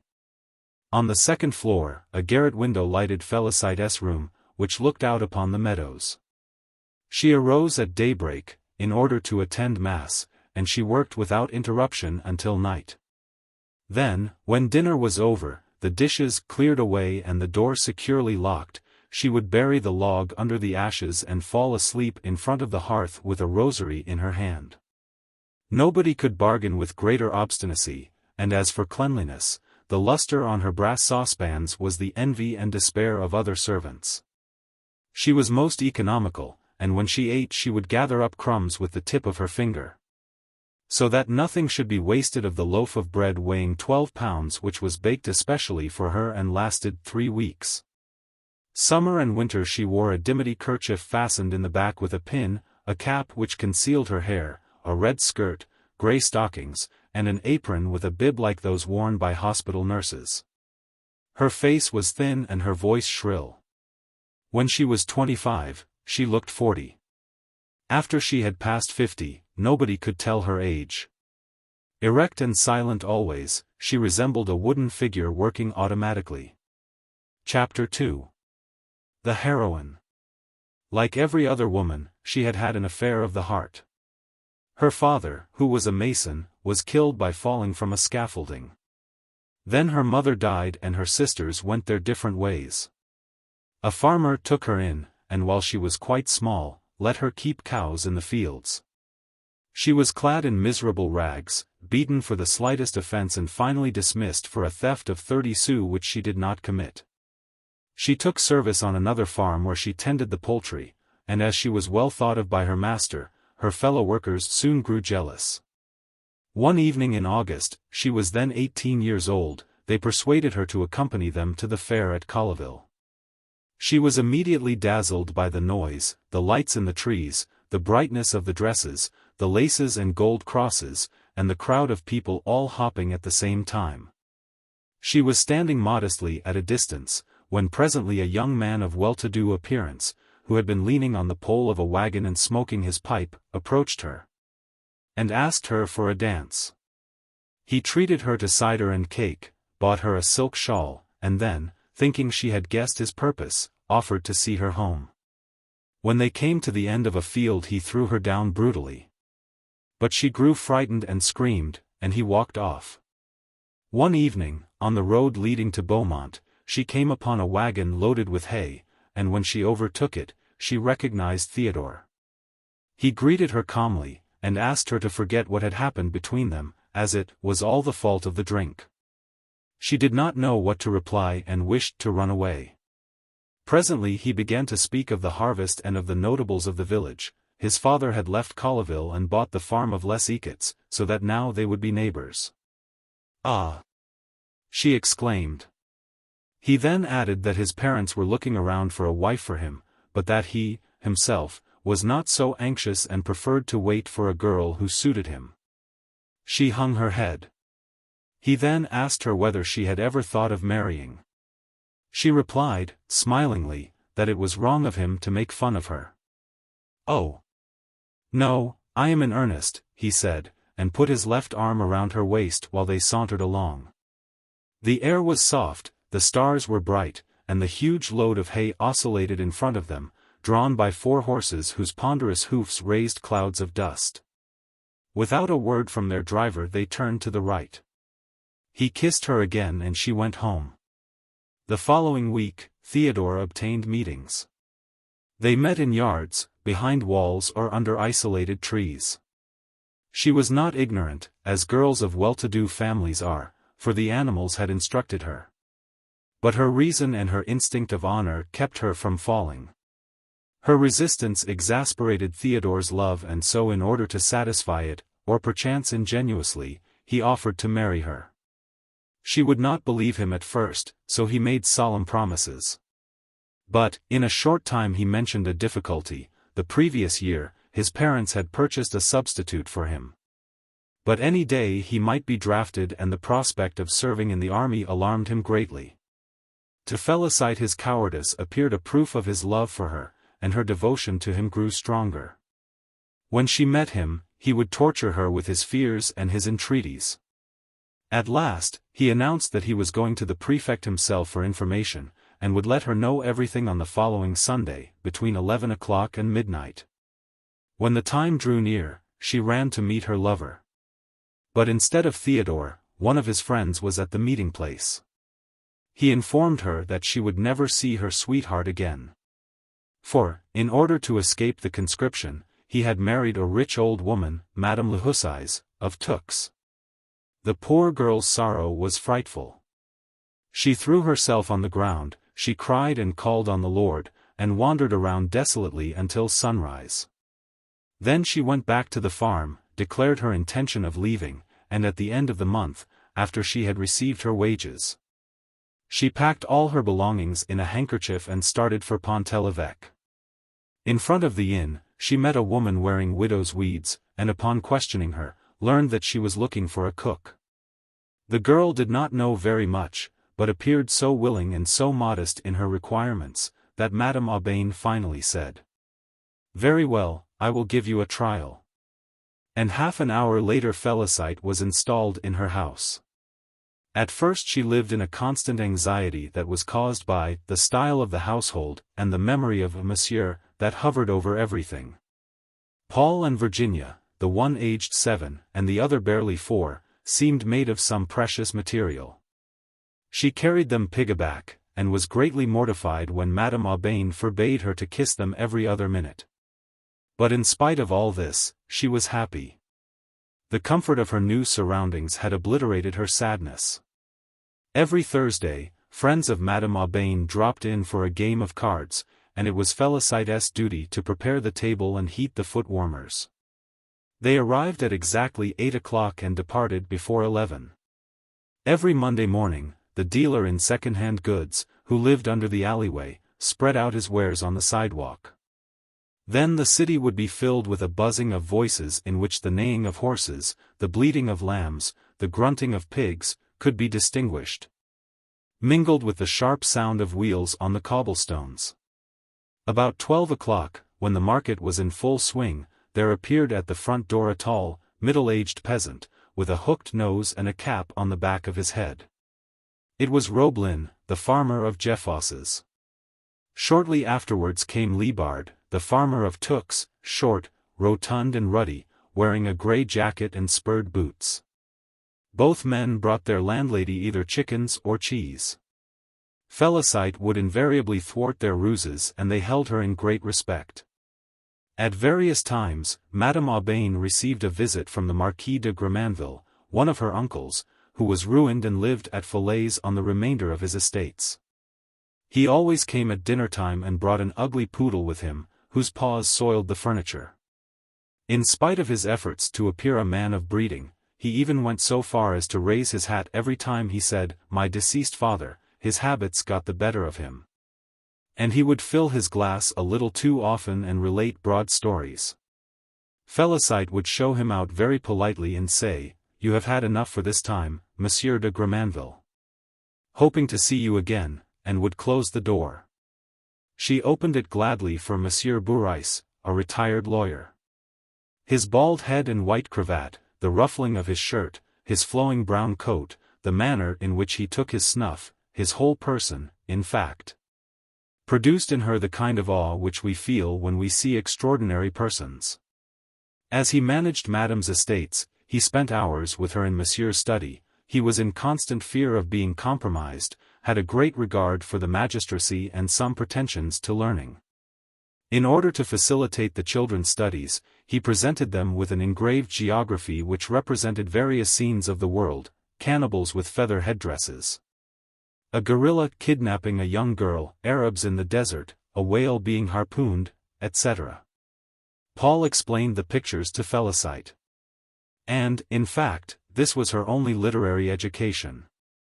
The children's studies were under the direction of a poor devil employed at the town hall, who sharpened his pocketknife on his boots and was famous for his penmanship. When the weather was fine, they went to Jeffos's.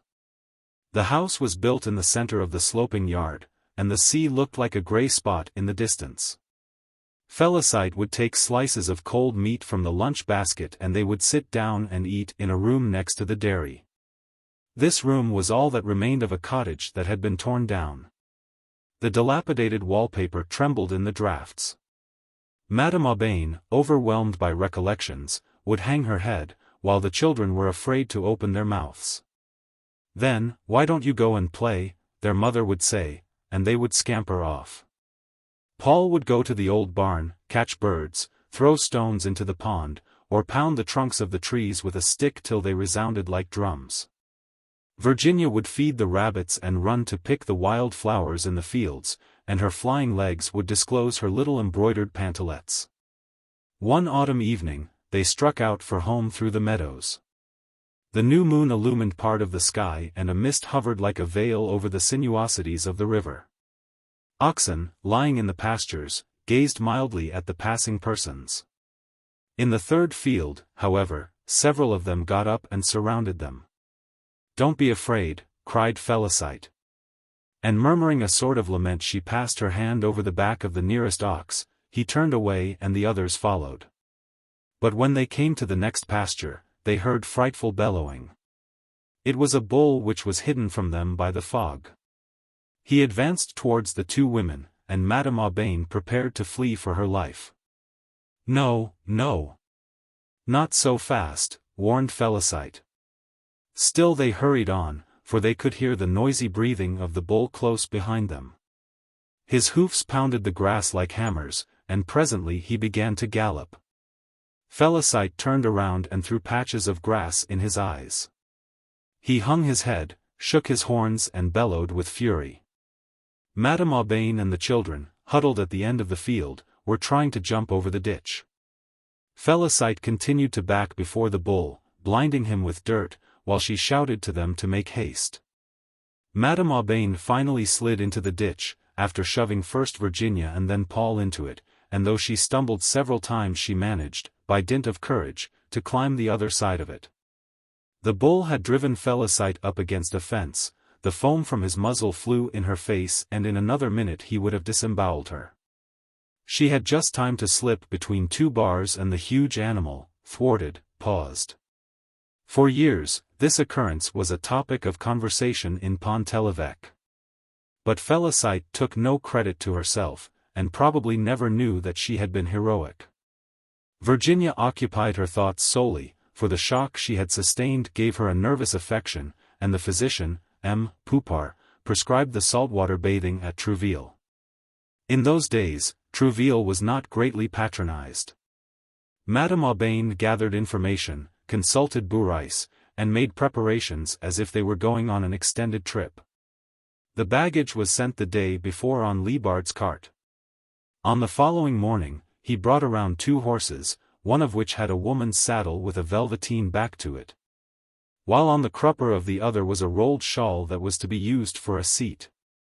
Madame Aubain mounted the second horse, behind Liebard. Félicité took charge of the little girl, and Paul rode M. Le Captois' donkey, which had been lent for the occasion on the condition that they should be careful of it. The road was so bad that it took 2 hours to cover the 8 miles. The 2 horses sank knee-deep into the mud and stumbled into ditches. Sometimes they had to jump over them. In certain places, Liebard's mare stopped abruptly. He waited patiently till she started again, and talked of the people whose estates bordered the road, adding his own moral reflections to the outline of their histories. Thus, when they were passing through Tux, and came to some windows draped with nasturtiums, he shrugged his shoulders and said, "There's a woman, Madame Lehussais, who—" Instead of taking a young man, Félicité could not catch what followed. The horses began to trot, the donkey to gallop, and they turned into a lane. Then a gate swung open, 2 farmhands appeared and they all dismounted at the very threshold of the farmhouse. Mother Liebard, when she caught sight of her mistress, was lavish with joyful demonstrations. She got up a lunch which comprised a leg of mutton, tripe, sausages, a chicken fricassee, sweet cider, a fruit tart and some preserved prunes.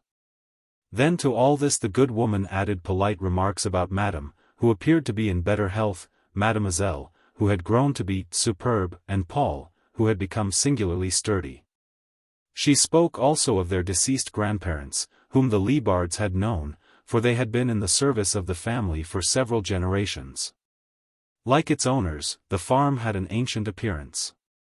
The beams of the ceiling were mouldy, the walls black with smoke and the windows grey with dust. The oak sideboard was filled with all sorts of utensils, plates, pitchers, tin bowls, wolf traps.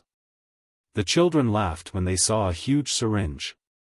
There was not a tree in the yard that did not have mushrooms growing around its foot, or a bunch of mistletoe hanging in its branches. Several of the trees had been blown down, but they had started to grow in the middle and all were laden with quantities of apples. The thatched roofs, which were of unequal thickness, looked like brown velvet and could resist the fiercest gales. But the wagon shed was fast crumbling to ruins. Madame Aubain said that she would attend to it, and then gave orders to have the horses saddled. It took another 30 minutes to reach Trouville. The little caravan dismounted in order to pass Les Ecours, a cliff that overhangs the bay, and a few minutes later, at the end of the dock, they entered the yard of the Golden Lamb, an inn kept by Mother David. During the first few days, Virginia felt stronger, owing to the change of air and the action of the sea baths. She took them in her little chemise, as she had no bathing suit, and afterwards her nurse dressed her in the cabin of a customs officer, which was used for that purpose by other bathers. In the afternoon, they would take the donkey and go to the Roches Noirs, near Hennequeville. The path led at first through undulating grounds, and thence to a plateau, where pastures and tilled fields alternated. At the edge of the road, mingling with the brambles, grew holly bushes, and here and there stood large dead trees whose branches traced zigzags upon the blue sky. Ordinarily, they rested in a field facing the ocean, with Deauville on their left, and Havre on their right. The sea glittered brightly in the sun and was as smooth as a mirror, and so calm that they could scarcely distinguish its murmur. Sparrows chirped joyfully and the immense canopy of heaven spread over it all. Madame Aubain brought out her sewing, and Virginia amused herself by braiding reeds. Félicité wove lavender blossoms, while Paul was bored and wished to go home. Sometimes they crossed the Tux in a boat, and started to hunt for seashells. The outgoing tide exposed starfish and sea urchins, and the children tried to catch the flakes of foam which the wind blew away. The sleepy waves lapping the sand unfurled themselves along the shore that extended as far as the eye could see, but where land began, it was limited by the downs which separated it from the swamp. A large meadow shaped like a hippodrome. When they went home that way, Trouville, on the slope of a hill below, grew larger and larger as they advanced, and, with all its houses of unequal height, seemed to spread out before them in a sort of giddy confusion. When the heat was too oppressive, they remained in their rooms. The dazzling sunlight cast bars of light between the shutters. Not a sound in the village, not a soul on the sidewalk. This silence intensified the tranquility of everything. In the distance, the hammers of some caulkers pounded the hull of a ship, and the sultry breeze brought them an odor of tar. The principal diversion consisted in watching the return of the fishing smacks. As soon as they passed the beacons, they began to ply to windward. The sails were lowered to 1/3 of the masts, and with their foresails swelled up like balloons they glided over the waves and anchored in the middle of the harbor. Then they crept up alongside of the dock and the sailors threw the quivering fish over the side of the boat. A line of carts was waiting for them, and women with white caps sprang forward to receive the baskets and embrace their menfolk. One day, one of them spoke to Félicité, who, after a little while, returned to the house gleefully. She had found one of her sisters, and presently Nastasie Barrette, wife of Leroux, made her appearance, holding an infant in her arms, another child by the hand. While on her left was a little cabin boy with his hands in his pockets and his cap on his ear. At the end of 15 minutes, Madame Aubain bade her go. They always hung around the kitchen, or approached Félicité when she and the children were out walking. The husband, however, did not show himself. Félicité developed a great fondness for them. She bought them a stove, some shirts and a blanket. It was evident that they exploited her. Her foolishness annoyed Madame Aubain, who, moreover, did not like the nephew's familiarity, for he called her son, thou. And, as Virginia began to cough and the season was over, she decided to return to Pont-l'Évêque. Monsieur Bourrais assisted her in the choice of a college. The one at Caen was considered the best. So Paul was sent away and bravely said goodbye to them all, for he was glad to go to live in a house where he would have boy companions. Madame Aubain resigned herself to the separation from her son because it was unavoidable. Virginia brooded less and less over it. Félicité regretted the noise he made, but soon a new occupation diverted her mind. Beginning from Christmas, she accompanied the little girl to her catechism lesson every day. Chapter 3. Death. After she had made a curtsy at the threshold, she would walk up the aisle between the double lines of chairs, open Madame Aubain's pew, sit down and look around. Girls and boys, the former on the right, the latter on the left-hand side of the church, filled the stalls of the choir. The priest stood beside the reading desk. On one stained window of the side aisle the Holy Ghost hovered over the Virgin. On another one, Mary knelt before the child Jesus, and behind the altar, a wooden group represented Saint Michael felling the dragon. The priest first read a condensed lesson of sacred history. Félicité evoked Paradise, the flood, the Tower of Babel, the blazing cities, the dying nations, the shattered idols. And out of this she developed a great respect for the Almighty and a great fear of His wrath. Then, when she listened to the Passion, she wept. Why had they crucified Him who loved little children, nourished the people, made the blind see, and who, out of humility, had wished to be born among the poor, in a stable? The sowings, the harvests, the winepresses, all those familiar things which the Scriptures mention, formed a part of her life. The Word of God sanctified them. And she loved the lambs with increased tenderness for the sake of the Lamb, and the doves because of the Holy Ghost. She found it hard, however, to think of the latter as a person, for was it not a bird, a flame, and sometimes only a breath? Perhaps it is its light that at night hovers over swamps, its breath that propels the clouds, its voice that renders church bells harmonious. And Félicité worshipped devoutly, while enjoying the coolness and the stillness of the church. As for the dogma, she could not understand it and did not even try. The priest discoursed, the children recited, and she went to sleep, only to awaken with a start when they were leaving the church and their wooden shoes clattered on the stone pavement. In this way, she learned her catechism, her religious education having been neglected in her youth. And thenceforth she imitated all Virginia's religious practices, fasted when she did, and went to confession with her. At the Corpus Christi day they both decorated an altar. She worried in advance over Virginia's first communion. She fussed about the shoes, the rosary, the book and the gloves. With what nervousness she helped the mother dress the child. During the entire ceremony, she felt anguished. Monsieur Bourrais hid part of the choir from view, but directly in front of her, the flock of maidens, wearing white wreaths over their lowered veils, formed a snow-white field. And she recognized her darling by the slenderness of her neck and her devout attitude. The bell tinkled. All the heads bent and there was a silence.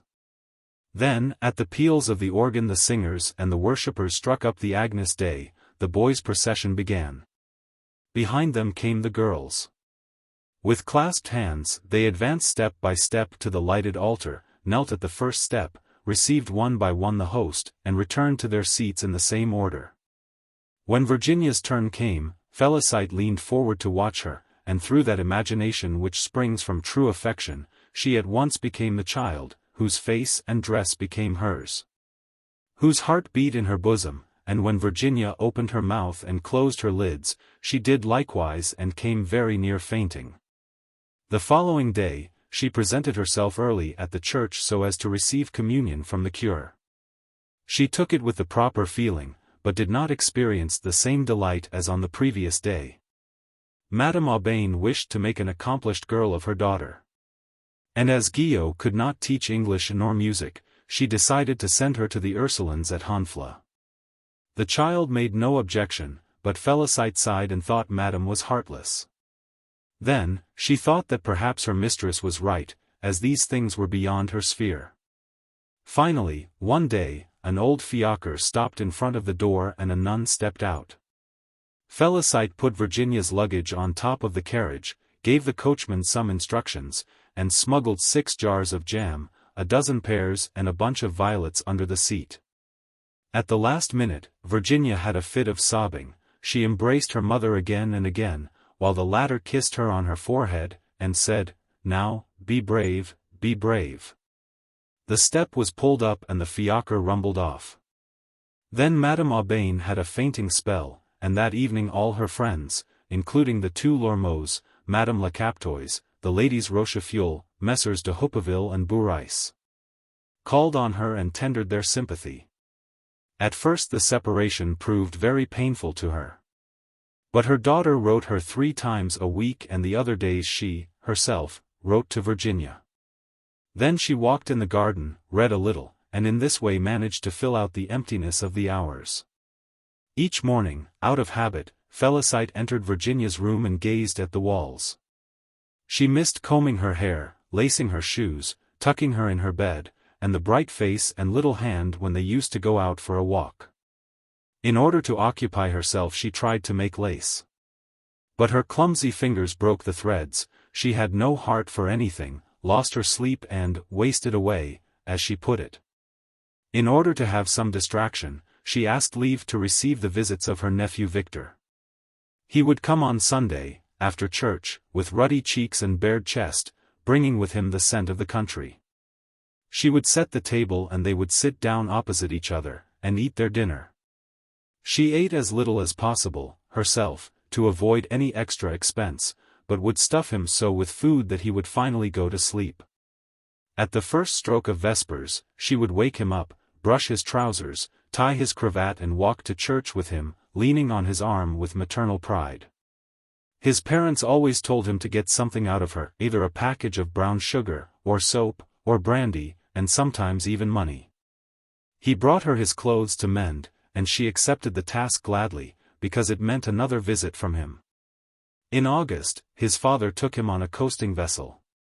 It was vacation time and the arrival of the children consoled Félicité.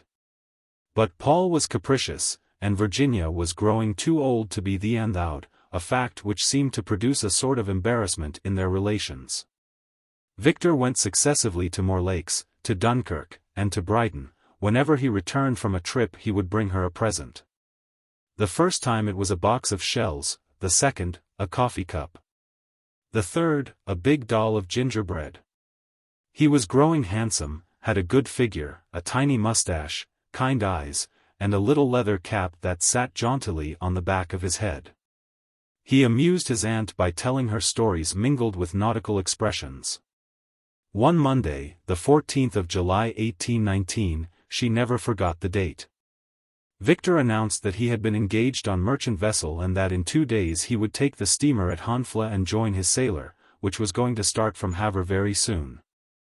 Perhaps he might be away 2 years. The prospect of his departure filled Félicité with despair, and in order to bid him farewell, on Wednesday night, after Madame's dinner, she put on her pattens and trudged the 4 miles that separated Pont-l'Evêque from Honfleur. When she reached the Calvary, instead of turning to the right, she turned to the left and lost herself in coal yards. She had to retrace her steps. Some people she spoke to advised her to hasten. She walked helplessly around the harbor filled with vessels, and knocked against hawsers. Presently the ground sloped abruptly, lights flittered to and fro, and she thought all at once that she had gone mad when she saw some horses in the sky. Others, on the edge of the dock, neighed at the sight of the ocean. A derrick pulled them up in the air and dumped them into a boat, where passengers were bustling about among barrels of cider, baskets of cheese and bags of meal. Chickens cackled, the captain swore, and a cabin boy rested on the railing, apparently indifferent to his surroundings. Félicité, who did not recognize him, kept shouting, "Victor!" He suddenly raised his eyes, but while she was preparing to rush up to him, they withdrew the gangplank. The packet, towed by singing women, glided out of the harbor. Her hull squeaked and the heavy waves beat up against her sides. The sail had turned and nobody was visible. And on the ocean, silvered by the light of the moon, the vessel formed a black spot that grew dimmer, and finally disappeared.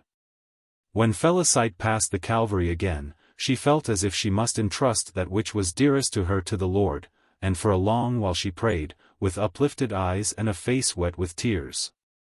The city was sleeping, some customs officials were taking the air, and the water kept pouring through the holes of the dam with a deafening roar. The town clock struck 2. The parlor of the convent would not open until morning, and surely a delay would annoy Madame, so, in spite of her desire to see the other child, she went home. The maids of the inn were just arising when she reached Pont-l'Évêque. So the poor boy would be on the ocean for months. His previous trips had not alarmed her.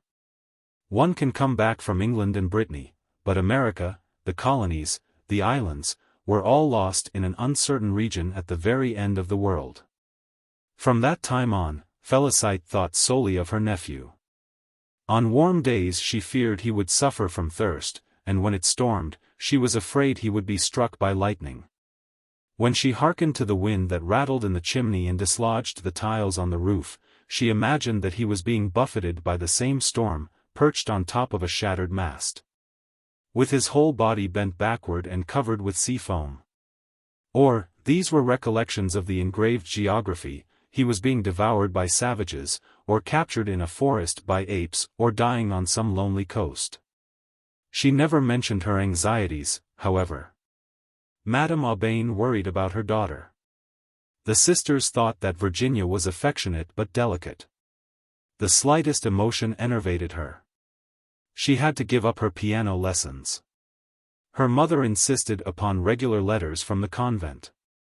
One morning, when the postman failed to come, she grew impatient and began to pace to and fro, from her chair to the window. It was really extraordinary. No news since 4 days. In order to console her mistress by her own example, Félicité said, "Why, madam, I haven't had any news since 6 months." "From whom?"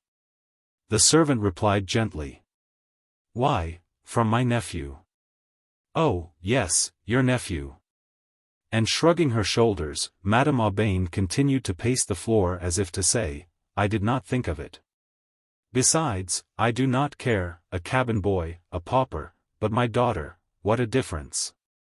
Just think of it." Félicité, although she had been reared roughly, was very indignant. Then she forgot about it. It appeared quite natural to her that one should lose one's head about Virginia. The 2 children were of equal importance. They were united in her heart and their fate was to be the same. The chemist informed her that Victor's vessel had reached Havana. He had read the information in a newspaper. Félicité imagined that Havana was a place where people did nothing but smoke, and that Victor walked around among Negroes in a cloud of tobacco. Could a person, in case of need, return by land? How far was it from Pont-l'Évêque? In order to learn these things she questioned Monsieur Bourrice. He reached for his map and began some explanations concerning longitudes, and smiled with superiority at Félicité's bewilderment. At last, He took his pencil and pointed out an imperceptible black point in the scallops of an oval blotch, adding, "There it is." She bent over the map. The maze of colored lines hurt her eyes without enlightening her, and when Bourrice asked her what puzzled her, she requested him to show her the house Victor lived in. Bourrice threw up his hands, sneezed, and then laughed uproariously. Such ignorance delighted his soul. But Félicité failed to understand the cause of his mirth, she whose intelligence was so limited that she perhaps expected to see even the picture of her nephew. It was 2 weeks later that Liebard came into the kitchen at market time, and handed her a letter from her brother-in-law. As neither of them could read, she called upon her mistress. Madame Aubain, who was counting the stitches of her knitting, laid her work down beside her, opened the letter, started, and in a low tone and with a searching look said, "They tell you of a misfortune. Your nephew. He had died." The letter told nothing more. Félicité dropped on a chair, leaned her head against the back and closed her lids. Presently they grew pink. Then, with drooping head, inert hands and staring eyes she repeated at intervals, "Poor little chap. Poor little chap." Liebard watched her and sighed. Madame Aubain was trembling. She proposed to the girl to go see her sister in Trouville. With a single motion, Félicité replied that it was not necessary. There was a silence. Old Liebard thought it about time for him to take leave. Then Félicité uttered, "They have no sympathy, they do not care." Her head fell forward again, and from time to time, mechanically, she toyed with the long knitting needles on the worktable. Some women passed through the yard with a basket of wet clothes. When she saw them through the window, she suddenly remembered her own wash, as she had soaked it the day before, she must go and rinse it now. So she arose and left the room. Her tub and her board were on the bank of the Tux. She threw a heap of clothes on the ground, rolled up her sleeves and grasped her bat. And her loud pounding could be heard in the neighboring gardens. The meadows were empty, the breeze wrinkled the stream, at the bottom of which were long grasses that looked like the hair of corpses floating in the water. She restrained her sorrow and was very brave until night, but, when she had gone to her own room, she gave way to it, burying her face in the pillow and pressing her 2 fists against her temples. A long while afterward, she learned through Victor's captain, the circumstances which surrounded his death. At the hospital they had bled him too much, treating him for yellow fever. 4 doctors held him at one time. He died almost instantly, and the chief surgeon had said, "Here goes another one." His parents had always treated him barbarously. She preferred not to see them again, and they made no advances, either from forgetfulness or out of innate hardness. Virginia was growing weaker. A cough, continual fever, oppressive breathing and spots on her cheeks indicated some serious trouble. Monsieur Poupart had advised a sojourn in Provence.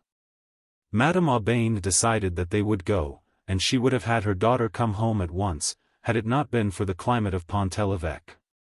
She made an arrangement with a livery stable man who drove her over to the convent every Tuesday. In the garden there was a terrace, from which the view extends to the Seine. Virginia walked in it, leaning on her mother's arm and treading the dead vine leaves. Sometimes the sun, shining through the clouds, made her blink her lids, when she gazed at the sails in the distance, and let her eyes roam over the horizon from the chateau of Tancarville to the lighthouses of Havre. Then they rested in the arbor. Her mother had bought a little cask of fine Malaga wine, and Virginia, laughing at the idea of becoming intoxicated, would drink a few drops of it, but never more. Her strength returned. Autumn passed. Félicité began to reassure Madame Aubain. But, one evening, when she returned home after an errand, she met M. Boupart's coach in front of the door. M. Boupart himself was standing in the vestibule and Madame Aubain was tying the strings of her bonnet. "Give me my foot warmer, my purse and my gloves, and be quick about it," she said. Virginia had congestion of the lungs, perhaps it was desperate. "Not yet," said the physician, and both got into the carriage, while the snow fell in thick flakes. It was almost night and very cold. Félicité rushed to the church to light a candle. Then she ran after the coach, which she overtook after an hour's chase, sprang up behind and held on to the straps. But suddenly a thought crossed her mind: the yard had been left open, supposing that burglars got in. And down she jumped. The next morning, at daybreak, she called at the doctor's. He had been home, but had left again. Then she waited at the inn, thinking that strangers might bring her a letter. At last, at daylight she took the diligence for Lisieux. The convent was at the end of a steep and narrow street. When she arrived about at the middle of it, she heard strange noises, a funeral knell. It must be for someone else, thought she. And she pulled the knocker violently. After several minutes had elapsed, she heard footsteps, the door was half opened and a nun appeared. The good sister, with an air of compunction, told her that she had just passed away. And at the same time the tolling of St. Leonard's increased. Félicité reached the second floor. Already at the threshold, she caught sight of Virginia lying on her back, with clasped hands, her mouth open and her head thrown back, beneath a black crucifix inclined toward her. And stiff curtains which were less white than her face. Madame Aubain lay at the foot of the couch, clasping it with her arms and uttering groans of agony. The Mother Superior was standing on the right side of the bed. The 3 candles on the bureau made red blurs, and the windows were dimmed by the fog outside. The nuns carried Madame Aubain from the room. For 2 nights, Félicité never left the corpse. She would repeat the same prayers, sprinkle holy water over the sheets, get up, come back to the bed and contemplate the body. At the end of the first vigil, she noticed that the face had taken on a yellow tinge, the lips grew blue, the nose grew pinched, the eyes were sunken. She kissed them several times and would not have been greatly astonished had Virginia opened them. To souls like these the supernatural is always quite simple. She washed her, wrapped her in a shroud, put her into the casket, laid a wreath of flowers on her head and arranged her curls. They were blonde and of an extraordinary length for her age. Félicité cut off a big lock and put half of it into her bosom, resolving never to part with it. The body was taken to Pont-l'Évêque, according to Madame Aubain's wishes. She followed the hearse in a closed carriage. After the ceremony it took 3/4 of an hour to reach the cemetery. Paul, sobbing, headed the procession. Monsieur Bourrais followed, and then came the principal inhabitants of the town, the women covered with black capes, and Félicité. The memory of her nephew, and the thought that she had not been able to render him these honors, made her doubly unhappy, and she felt as if he were being buried with Virginia. Madame Aubain's grief was uncontrollable. At first she rebelled against God, thinking that he was unjust to have taken away her child, she who had never done anything wrong, and whose conscience was so pure. But no. She ought to have taken her south. Other doctors would have saved her. She accused herself, prayed to be able to join her child, and cried in the midst of her dreams. Of the latter, one more especially haunted her. Her husband, dressed like a sailor, had come back from a long voyage, and with tears in his eyes told her that he had received the order to take Virginia away. Then they both consulted about a hiding place. Once she came in from the garden, all upset. A moment before, and she showed the place, the father and daughter had appeared to her, one after the other, they did nothing but look at her. During several months she remained inert in her room. Félicité scolded her gently, she must keep up for her son and also for the other one, for her memory. Her memory, replied Madame Aubain, as if she were just awakening, oh. Yes, yes, you do not forget her. This was an allusion to the cemetery where she had been expressly forbidden to go. But Félicité went there every day. At 4 o'clock exactly, she would go through the town, climb the hill, open the gate and arrive at Virginia's tomb. It was a small column of pink marble with a flat stone at its base, and it was surrounded by a little plot enclosed by chains. The flower beds were bright with blossoms. Félicité watered their leaves, renewed the gravel, and knelt on the ground in order to till the earth properly. When Madame Aubain was able to visit the cemetery, she felt very much relieved and consoled. Years passed, all alike and marked by no other events than the return of the great church holidays, Easter, Assumption, All Saints' Day. Household happenings constituted the only data to which in later years they often referred. Thus, in 1825, workmen painted the vestibule. In 1827, a portion of the roof almost killed a man by falling into the yard. In the summer of 1828, it was Madame's turn to offer the hallowed bread. At that time, Bourrice disappeared mysteriously.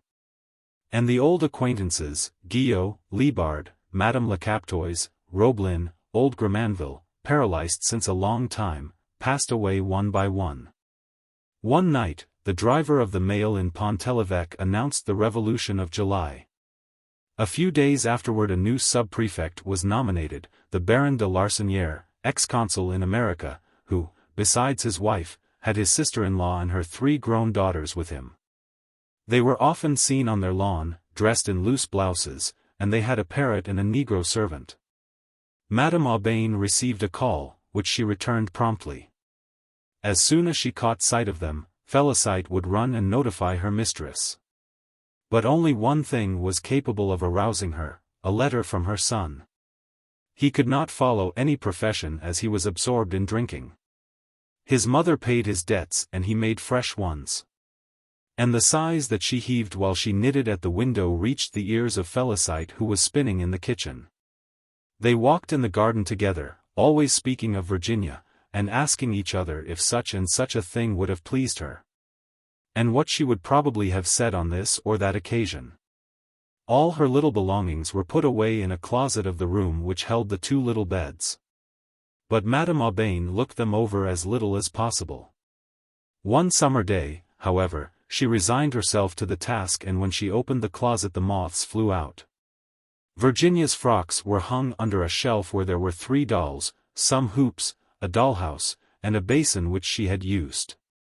Félicité and Madame Aubain also took out the skirts, the handkerchiefs, and the stockings and spread them on the beds, before putting them away again.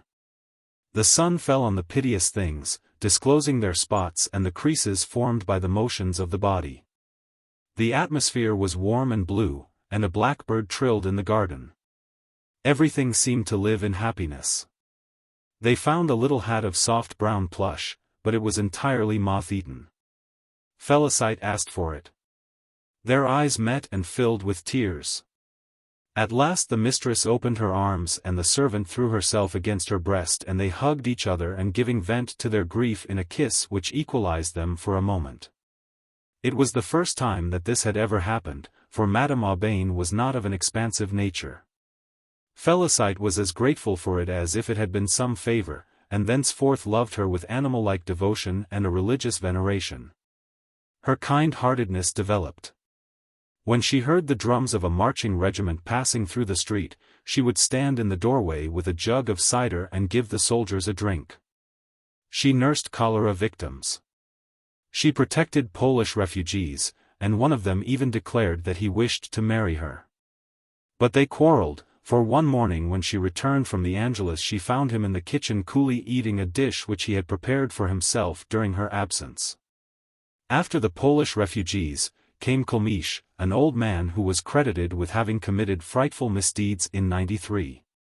He lived near the river in the ruins of a pigsty.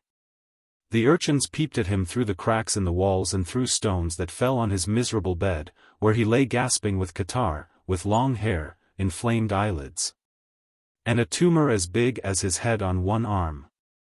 She got him some linen, tried to clean his hovel and dreamed of installing him in the bakehouse without his being in Madame's way. When the cancer broke, she dressed it every day. Sometimes she brought him some cake and placed him in the sun on a bundle of hay. And the poor old creature, trembling and drooling, would thank her in his broken voice, and put out his hands whenever she left him. Finally he died. And she had a mass said for the repose of his soul. That day a great joy came to her. At dinner-time, Madame de Larsonnière's servant called with the parrot, the cage, and the perch and chain and lock. A note from the Baroness told Madame Aubain that as her husband had been promoted to a prefecture, they were leaving that night. And she begged her to accept the bird as a remembrance and a token of her esteem. Since a long time the parrot had been on Félicite's mind, because he came from America, which reminded her of Victor, and she had approached the Negro on the subject. Once even, she had said, "How glad Madame would be to have him." The man had repeated this remark to his mistress who, not being able to keep the bird, took this means of getting rid of it. Chapter 4. The bird. He was called Lulu. His body was green, his head blue, the tips of his wings were pink and his breast was golden. But he had the tiresome tricks of biting his perch, pulling his feathers out, scattering refuse and spilling the water of his bath. Madame Aubain grew tired of him and gave him to Félicité for good. She undertook his education, and soon he was able to repeat, "Pretty boy. Your servant, sir. I salute you, Marie." His perch was placed near the door and several persons were astonished that he did not answer to the name of Jacko, for every parrot is called Jacko. They called him a goose and a log, and these taunts were like so many dagger thrusts to Félicité. Strange stubbornness of the bird which would not talk when people watched him. Nevertheless, he sought society. For on Sunday, when the ladies Rochefoucauld, Monsieur de Houppeville and the new habitués, Onfroy, the chemist, Monsieur Varin and Captain Matthew, dropped in for their game of cards. He struck the window panes with his wings and made such a racket that it was impossible to talk. Bourrai's face must have appeared very funny to Lulu. As soon as he saw him he would begin to roar. His voice re-echoed in the yard, and the neighbors would come to the windows and begin to laugh, too. And in order that the parrot might not see him, Monsieur Bourrais edged along the wall, pushed his hat over his eyes to hide his profile, and entered by the garden door. And the looks he gave the bird lacked affection. Lulu, having thrust his head into the butcher boy's basket, received a slap, and from that time he always tried to nip his enemy. Fabu threatened to wring his neck, although he was not cruelly inclined, notwithstanding his big whiskers and tattooings. On the contrary, he rather liked the bird and, out of deviltry, tried to teach him oaths. Félicité, whom his manner alarmed, put Lulu in the kitchen, took off his chain and let him walk all over the house. When he went downstairs, he rested his beak on the steps, lifted his right foot and then his left one, but his mistress feared that such feats would give him vertigo. He became ill and was unable to eat. There was a small growth under his tongue like those chickens are sometimes afflicted with. Félicité pulled it off with her nails and cured him. One day, Paul was imprudent enough to blow the smoke of his cigar in his face. Another time, Madame Lormeau was teasing him with the tip of her umbrella and he swallowed the tip. Finally he got lost. She had put him on the grass to cool him and went away only for a second. When she returned, she found no parrot. She hunted among the bushes, on the bank of the river, and on the roofs, without paying any attention to Madame Aubain who screamed at her, "Take care. You must be insane." Then she searched every garden in Pont-l'Evêque and stopped the passers-by to inquire of them, "Haven't you perhaps seen my parrot?" To those who had never seen the parrot, she described him minutely. Suddenly she thought she saw something green fluttering behind the mills at the foot of the hill. But when she was at the top of the hill she could not see it. A hod carrier told her that he had just seen the bird in St. Melaine, in Mother Simon's store. She rushed to the place. The people did not know what she was talking about. At last she came home, exhausted, with her slippers worn to shreds, and despair in her heart. She sat down on the bench near Madame and was telling of her search when presently a light weight dropped on her shoulder. Lulu. What the deuce had he been doing? Perhaps he had just taken a little walk around the town. She did not easily forget her scare, in fact, she never got over it. In consequence of a cold, she caught a sore throat. And some time afterward she had an earache. 3 years later she was stone deaf, and spoke in a very loud voice even in church. Although her sins might have been proclaimed throughout the diocese without any shame to herself, or ill effects to the community, The cure thought it advisable to receive her confession in the vestry room. Imaginary buzzings also added to her bewilderment. Her mistress often said to her, "My goodness, how stupid you are," and she would answer, "Yes, madam," and look for something. The narrow circle of her ideas grew more restricted than it already was. The bellowing of the oxen, the chime of the bells no longer reached her intelligence. All things moved silently, like ghosts. Only one noise penetrated her ears, the parrot's voice. As if to divert her mind, he reproduced for her the tic-tac of the spit in the kitchen, the shrill cry of the fish vendors, the saw of the carpenter who had a shop opposite. And when the doorbell rang, he would imitate Madame Aubain, Félicité. "Go to the front door." They held conversations together, Lulu repeating the 3 phrases of his repertory over and over, Félicité replying by words that had no greater meaning, but in which she poured out her feelings. In her isolation, the parrot was almost a son, a lover. He climbed upon her fingers, pecked at her lips, clung to her shawl, and when she rocked her head to and fro like a nurse, the big wings of her cap and the wings of the bird flapped in unison. When clouds gathered on the horizon and the thunder rumbled, Lulu would scream, perhaps because he remembered the storms in his native forests. The dripping of the rain would excite him to frenzy. He flapped around, struck the ceiling with his wings, upset everything, and would finally fly into the garden to play. Then he would come back into the room, light on one of the andirons, and hop around in order to get dry. One morning during the terrible winter of 1837, when she had put him in front of the fireplace on account of the cold, she found him dead in his cage, hanging to the wire bars with his head down. He had probably died of congestion. But she believed that he had been poisoned, and although she had no proofs whatever, her suspicion rested on Fabu. She wept so sorely that her mistress said, "Why don't you have him stuffed?" She asked the advice of the chemist, who had always been kind to the bird. He wrote to Havre for her. A certain man named Félicité consented to do the work. But, as the diligence driver often lost parcels entrusted to him, Félicité resolved to take her pet to Honfleur herself. Leafless apple trees lined the edges of the road. The ditches were covered with ice. The dogs on the neighboring farms barked.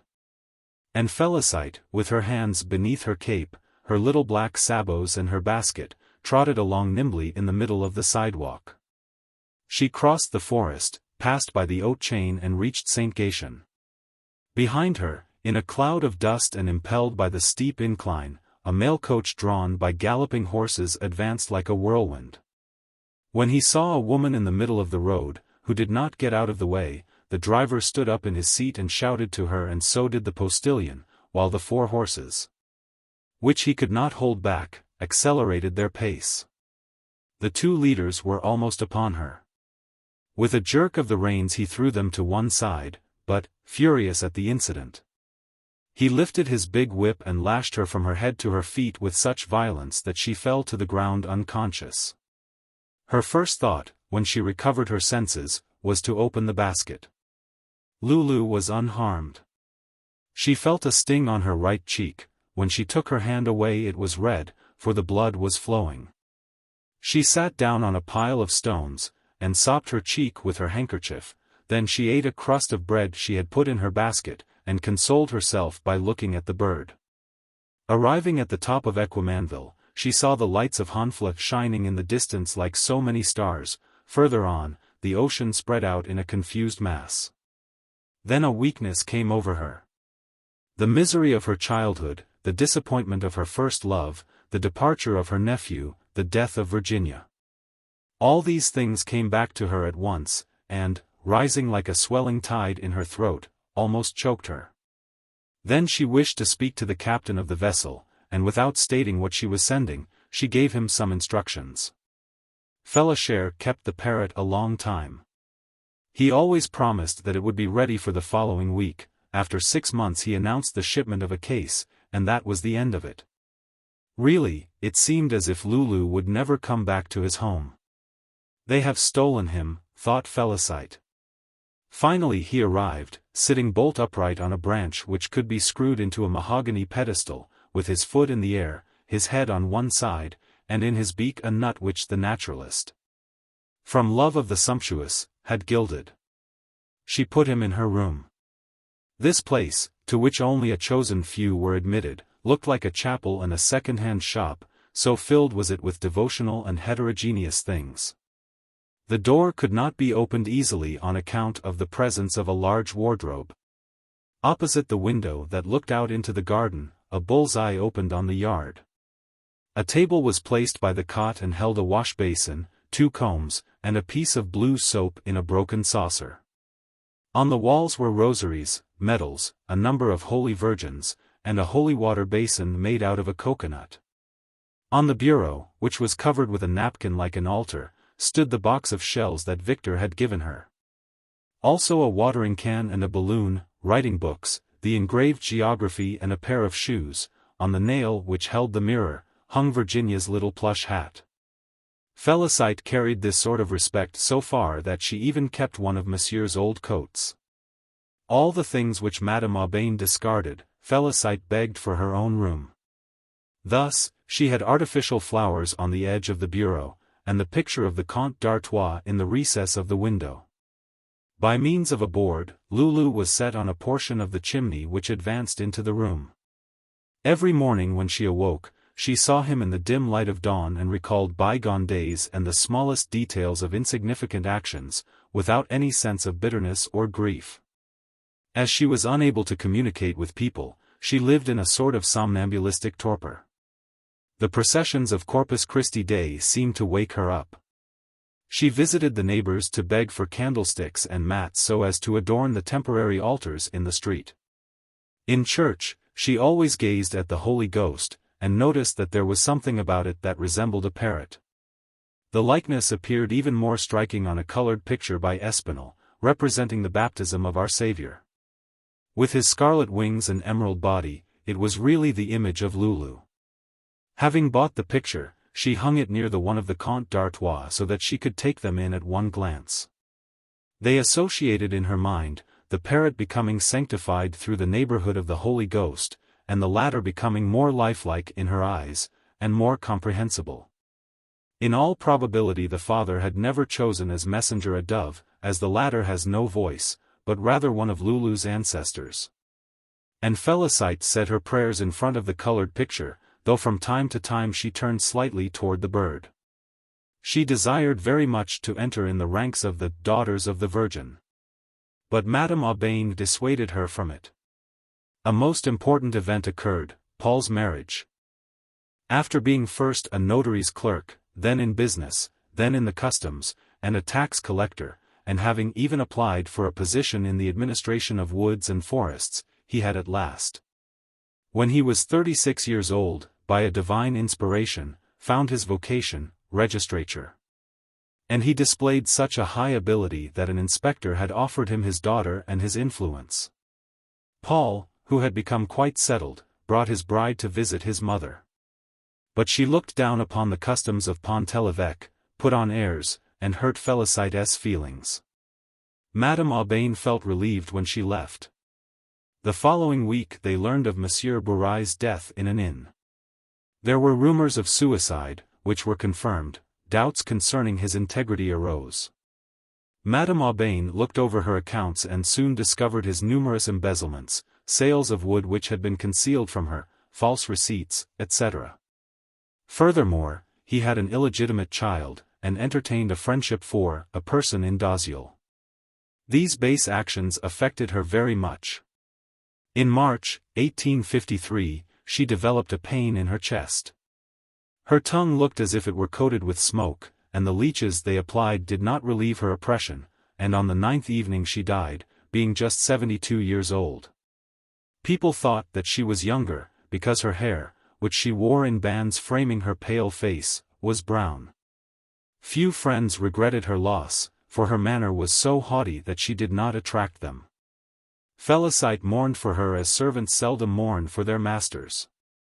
The fact that Madame should die before herself perplexed her mind and seemed contrary to the order of things, and absolutely monstrous and inadmissible. 10 days later, the time to journey from Besançon, the heirs arrived. Her daughter-in-law ransacked the drawers, kept some of the furniture, and sold the rest, then they went back to their own home. Madame's armchair, foot-warmer, work-table, the 8 chairs, everything was gone. The places occupied by the pictures formed yellow squares on the walls. They had taken the 2 little beds, and the wardrobe had been emptied of Virginia's belongings. Félicité went upstairs, overcome with grief. The following day a sign was posted on the door. The chemist screamed in her ear that the house was for sale. For a moment she tottered, and had to sit down. What hurt her most was to give up her room, so nice for poor Lulu. She looked at him in despair and implored the Holy Ghost, and it was this way that she contracted the idolatrous habit of saying her prayers kneeling in front of the bird. Sometimes the sun fell through the window on his glass eye, and lighted a great spark in it which sent Félicité into ecstasy. Her mistress had left her an income of 380 francs. The garden supplied her with vegetables. As for clothes, she had enough to last her till the end of her days, and she economized on the light by going to bed at dusk. She rarely went out, in order to avoid passing in front of the second-hand dealer's shop where there was some of the old furniture. Since her fainting spell, she dragged her leg, and as her strength was failing rapidly, old Mother Simon, who had lost her money in the grocery business, came every morning to chop the wood and pump the water. Her eyesight grew dim. She did not open the shutters after that. Many years passed. But the house did not sell or rent. Fearing that she would be put out, Félicité did not ask for repairs. The laths of the roof were rotting away, and during one whole winter her bolster was wet. After Easter she spit blood. Then Mother Simon went for a doctor. Félicité wished to know what her complaint was. But, being too deaf to hear, she caught only one word: pneumonia. She was familiar with it and gently answered, "Ah."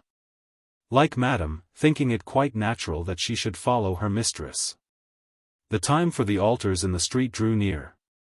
The first one was always erected at the foot of the hill, the second in front of the post office, and the third in the middle of the street.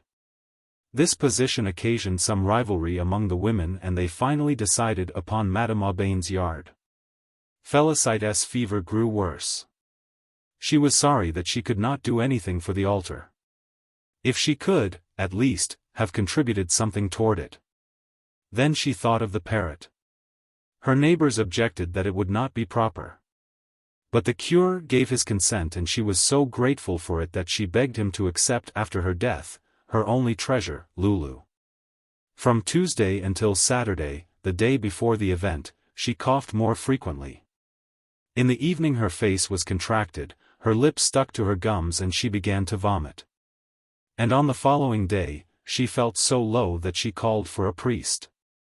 3 neighbors surrounded her when the Dominie administered the extreme unction. Afterwards she said that she wished to speak to Fabu. He arrived in his Sunday clothes, very ill at ease among the funereal surroundings. "Forgive me," she said, making an effort to extend her arm, "I believed it was you who killed him." What did such accusations mean? Suspect a man like him of murder. And Fabu became excited and was about to make trouble. "Don't you see she is not in her right mind?" From time to time Félicité spoke to shadows. The women left her and Mother Simon sat down to breakfast. A little later, she took Lulu and holding him up to Félicité. "Say goodbye to him, now," she commanded. Although he was not a corpse, he was eaten up by worms, one of his wings was broken and the wadding was coming out of his body. But Félicité was blind now, and she took him and laid him against her cheek. Then Mother Simon removed him in order to set him on the altar. Chapter 5. The Vision. The grass exhaled an odor of summer, flies buzzed in the air, the sun shone on the river and warmed the slated roof. Old Mother Simon had returned to Félicité and was peacefully falling asleep. The ringing of bells woke her, the people were coming out of church.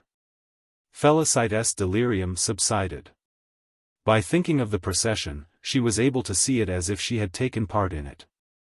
All the schoolchildren, the singers and the firemen walked on the sidewalks, while in the middle of the street came first the custodian of the church with his halberd. Then the beadle with a large cross, the teacher in charge of the boys and a sister escorting the little girls. 3 of the smallest ones, with curly heads, threw rose leaves into the air. The deacon with outstretched arms conducted the music. And 2 incense-bearers turned with each step they took toward the Holy Sacrament, which was carried by Le Cure, attired in his handsome chasuble and walking under a canopy of red velvet supported by 4 men. A crowd of people followed, jammed between the walls of the houses hung with white sheets. At last the procession arrived at the foot of the hill. A cold sweat broke out on Félicite's forehead. Mother Simon wiped it away with a cloth, saying inwardly that some day she would have to go through the same thing herself. The murmur of the crowd grew louder, was very distinct for a moment and then died away. A volley of musketry shook the windowpanes. It was the postilions saluting the sacrament. Félicité rolled her eyes and said as loudly as she could, "Is he all right?" meaning the parrot. Her death agony began. A rattle that grew more and more rapid shook her body. Froth appeared at the corners of her mouth, and her whole frame trembled. In a little while could be heard the music of the bass horns, the clear voices of the children and the men's deeper notes. At intervals all was still, and their shoes sounded like a herd of cattle passing over the grass. The clergy appeared in the yard. Mother Simon climbed on a chair to reach the bull's-eye, and in this manner could see the altar. It was covered with a lace cloth and draped with green wreaths. In the middle stood a little frame containing relics. At the corners were 2 little orange trees, and all along the edge were silver candlesticks, porcelain vases containing sunflowers, lilies, peonies, and tufts of hydrangeas. This mound of bright colors descended diagonally from the first floor to the carpet that covered the sidewalk. Rare objects arrested one's eye. A golden sugar bowl was crowned with violets, earrings set with Alsace stones were displayed on green moss, and 2 Chinese screens with their bright landscapes were nearby. Lulu, hidden beneath roses, showed nothing but his blue head which looked like a piece of lapis lazuli. The singers, the canopy-bearers, and the children lined up against the sides of the yard. Slowly the priest ascended the steps and placed his shining sun on the lace cloth. Everybody knelt. There was deep silence, and the censers slipping on their chains were swung high in the air. A blue vapor rose in Félicite's room. She opened her nostrils and inhaled it with a mystic sensuousness, then she closed her lids. Her lips smiled. The beats of her heart grew fainter and fainter, and vaguer, like a fountain giving out, like an echo dying away. And when she exhaled her last breath, she thought she saw in the half-opened heavens a gigantic parrot hovering above her head. Herodias. Chapter 1. The Palace. On the eastern side of the Dead Sea rose the citadel of Machaerus. It was built upon a conical peak of basalt, and was surrounded by 4 deep valleys, 1 on each side, another in front, and the 4th in the rear. At the base of the citadel, crowding against one another, a group of houses stood within the circle of a wall, whose outlines undulated with the unevenness of the soil. A zigzag road, cutting through the rocks, joined the city to the fortress, the walls of which were about 120 cubits high. Having numerous angles and ornamental towers that stood out like jewels in this crown of stone overhanging an abyss. Within the high walls stood a palace, adorned with many richly carved arches, and surrounded by a terrace that on one side of the building spread out below a wide balcony made of sycamore wood, upon which tall poles had been erected to support an awning. One morning, just before sunrise, the tetrarch, Herod Antipas, came out alone upon the balcony. He leaned against one of the columns and looked about him. The crests of the hilltops in the valley below the palace were just discernible in the light of the false dawn, although their bases, extending to the abyss, were still plunged in darkness. A light mist floated in the air, presently it lifted, and the shores of the Dead Sea became visible. The sun, rising behind Machaerus, spread a rosy flush over the sky, lighting up the stony shores, the hills, and the desert, and illuming the distant mountains of Judea. Rugged and grey in the early dawn. En-Gedi, the central point of the group, threw a deep black shadow. Hebron, in the background, was round-topped like a dome. Eshal had her pomegranates, Sorek her vineyards, Carmel her fields of sesame, and the Tower of Antonia, with its enormous cube, dominated Jerusalem. The Tetrarch turned his gaze from it to contemplate the palms of Jericho on his right. And his thoughts dwelt upon other cities of his beloved Galilee, Capernaum, Ender, Nazareth, Tiberias, whither it might be he would never return. The Jordan wound its way through the arid plains that met his gaze, white and glittering under the clear sky. It dazzled the eye like snow in the rays of the sun. The Dead Sea now looked like a sheet of lapis lazuli, and at its southern extremity, on the coast of Yemen, Antipas recognized clearly what at first he had been able only dimly to perceive. Several tents could now be plainly seen, men carrying spears were moving about among a group of horses, and dying campfires shone faintly in the beams of the rising sun. This was a troop belonging to the Sheikh of the Arabs, the daughter of whom the Tetrarch had repudiated in order to wed Herodias, already married to one of his brothers, who lived in Italy but who had no pretensions to power. Antipas was waiting for assistance and reinforcements from the Romans, but as Vitellius, the governor of Syria, had not yet arrived, he was consumed with impatience and anxiety. Perhaps Agrippa had ruined his cause with the emperor, he thought. Philip, his third brother, sovereign of Batanea, was arming himself clandestinely. The Jews were becoming intolerant of the Tetrarch's idolatries. He knew that many were weary of his rule. And he hesitated now between adopting one of two projects, to conciliate the Arabs and win back their allegiance, or to conclude an alliance with the Parthians. Under the pretext of celebrating his birthday, he had planned to bring together, at a grand banquet, the chiefs of his troops, the stewards of his domains, and the most important men from the region about Galilee. Antipas threw a keen glance along all the roads leading to Machaerus. They were deserted. Eagles were sweeping through the air high above his head. The soldiers of the guard, placed at intervals along the ramparts, slept or dozed, leaning against the walls. All was silent within the castle. Suddenly he heard the sound of a distant voice, seeming to come from the very depths of the earth. His cheek paled. After an instant's hesitation, he leaned far over the balcony railing, listening intently, but the voice had died away. Presently it rose again upon the quiet air. Antipas clapped his hands together loudly, crying, "Maneus! Maneus!" Instantly a man appeared, naked to the waist, after the fashion of a masseur at the bath. Although emaciated, and somewhat advanced in years, he was a giant in stature, and on his hip he wore a cutlass in a bronze scabbard. His bushy hair, gathered up and held in place by a kind of comb, exaggerated the apparent size of his massive head. His eyes were heavy with sleep, but his white teeth shone, his step was light on the flagstones, and his body had the suppleness of an ape, although his countenance was as impassive as that of a mummy. "Where is he?" demanded the Tetrarch of this strange being.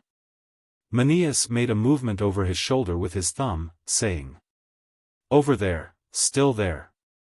I thought I heard him cry out." And Antipas, after drawing a deep breath, asked for news of Iochanan, afterwards known as Saint John the Baptist. Had he been allowed to see the two men who had asked permission to visit his dungeon a few days before, and since that time, had anyone discovered for what purpose the men desired to see him? They exchanged some strange words with him, Maneus replied, with the mysterious air of robbers conspiring at the crossroads. Then they departed towards Upper Galilee, saying that they were the bearers of great tidings. Antipas bent his head for a moment, then raising it quickly, said in a tone full of alarm, "Guard him. Watch him well. Do not allow anyone else to see him. Keep the gates shut and the entrance to the dungeon closed fast. It must not even be suspected that he still lives." Maneus had already attended to all these details, because Iochanan was a Jew, and, like all the Samaritans, Maneus hated the Jews. Their temple on the Mount of Gerizim, which Moses had designed to be the center of Israel, had been destroyed since the reign of King Hyrcanus.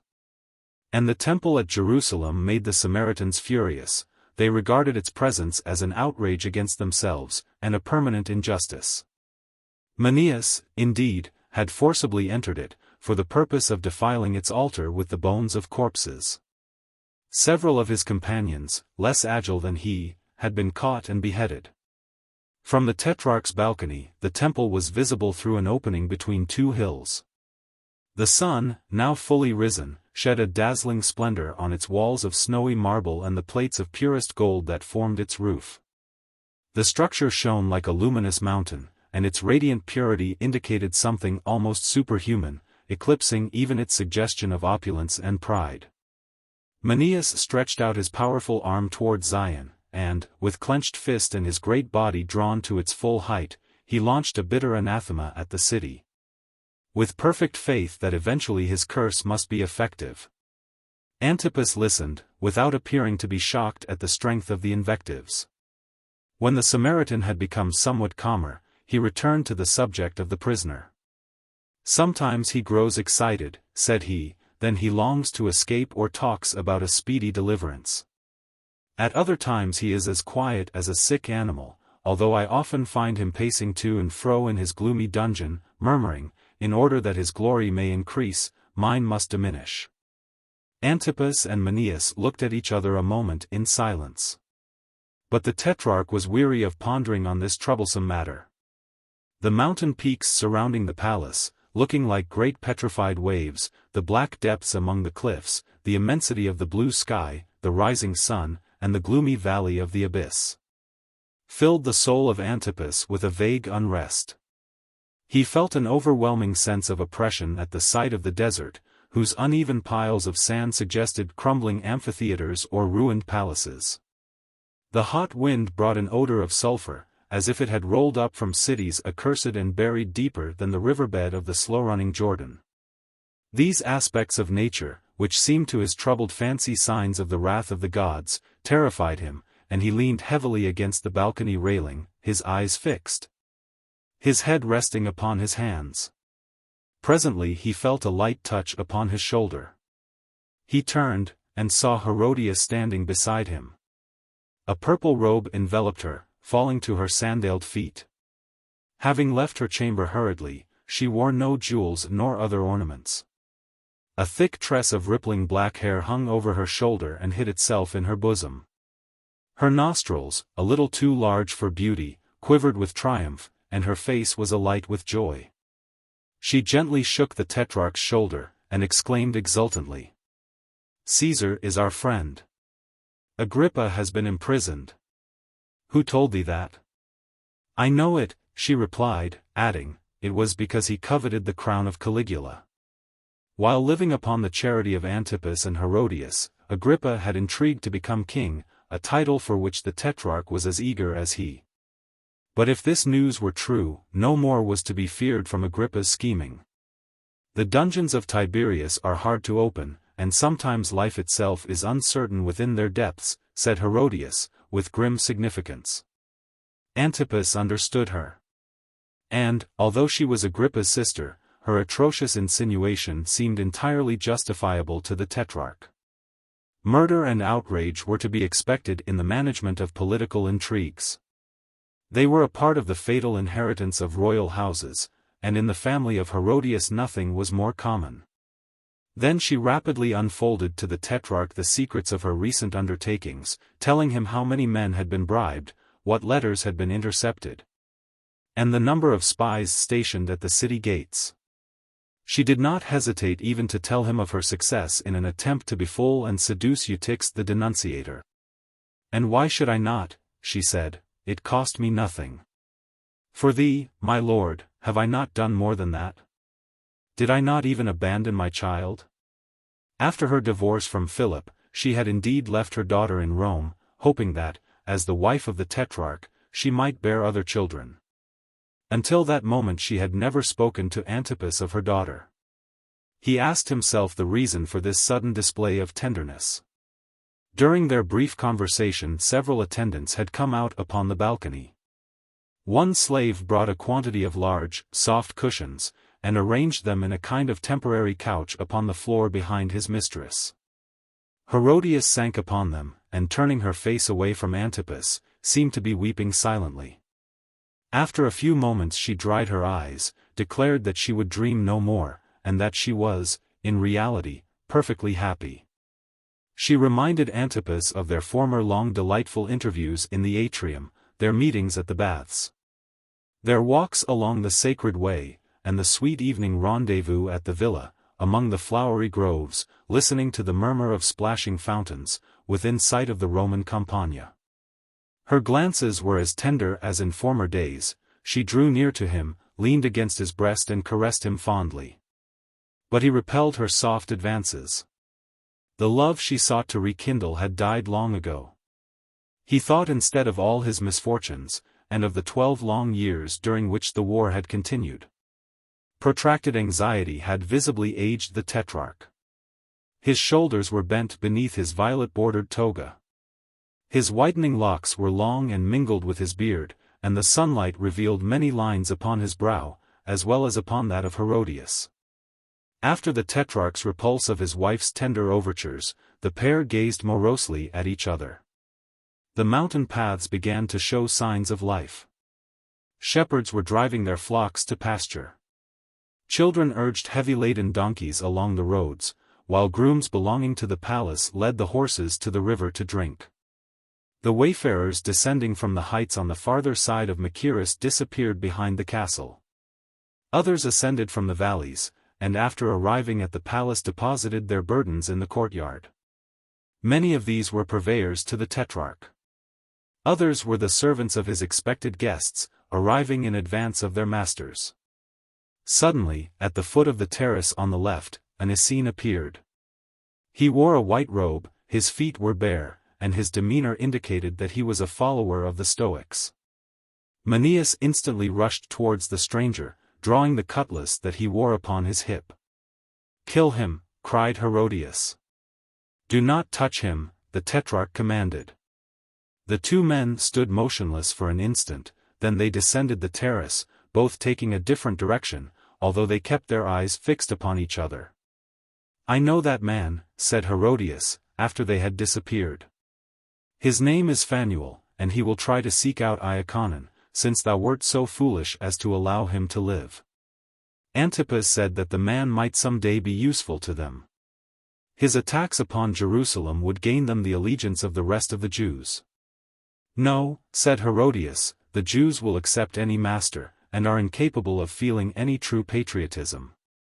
She added that, as for the man who was trying to influence the people with hopes cherished since the days of Nehemiah, the best policy was to suppress him. The tetrarch replied that there was no haste about the matter, and expressed his doubt that any real danger was to be feared from Iaconon, even affecting to laugh at the idea.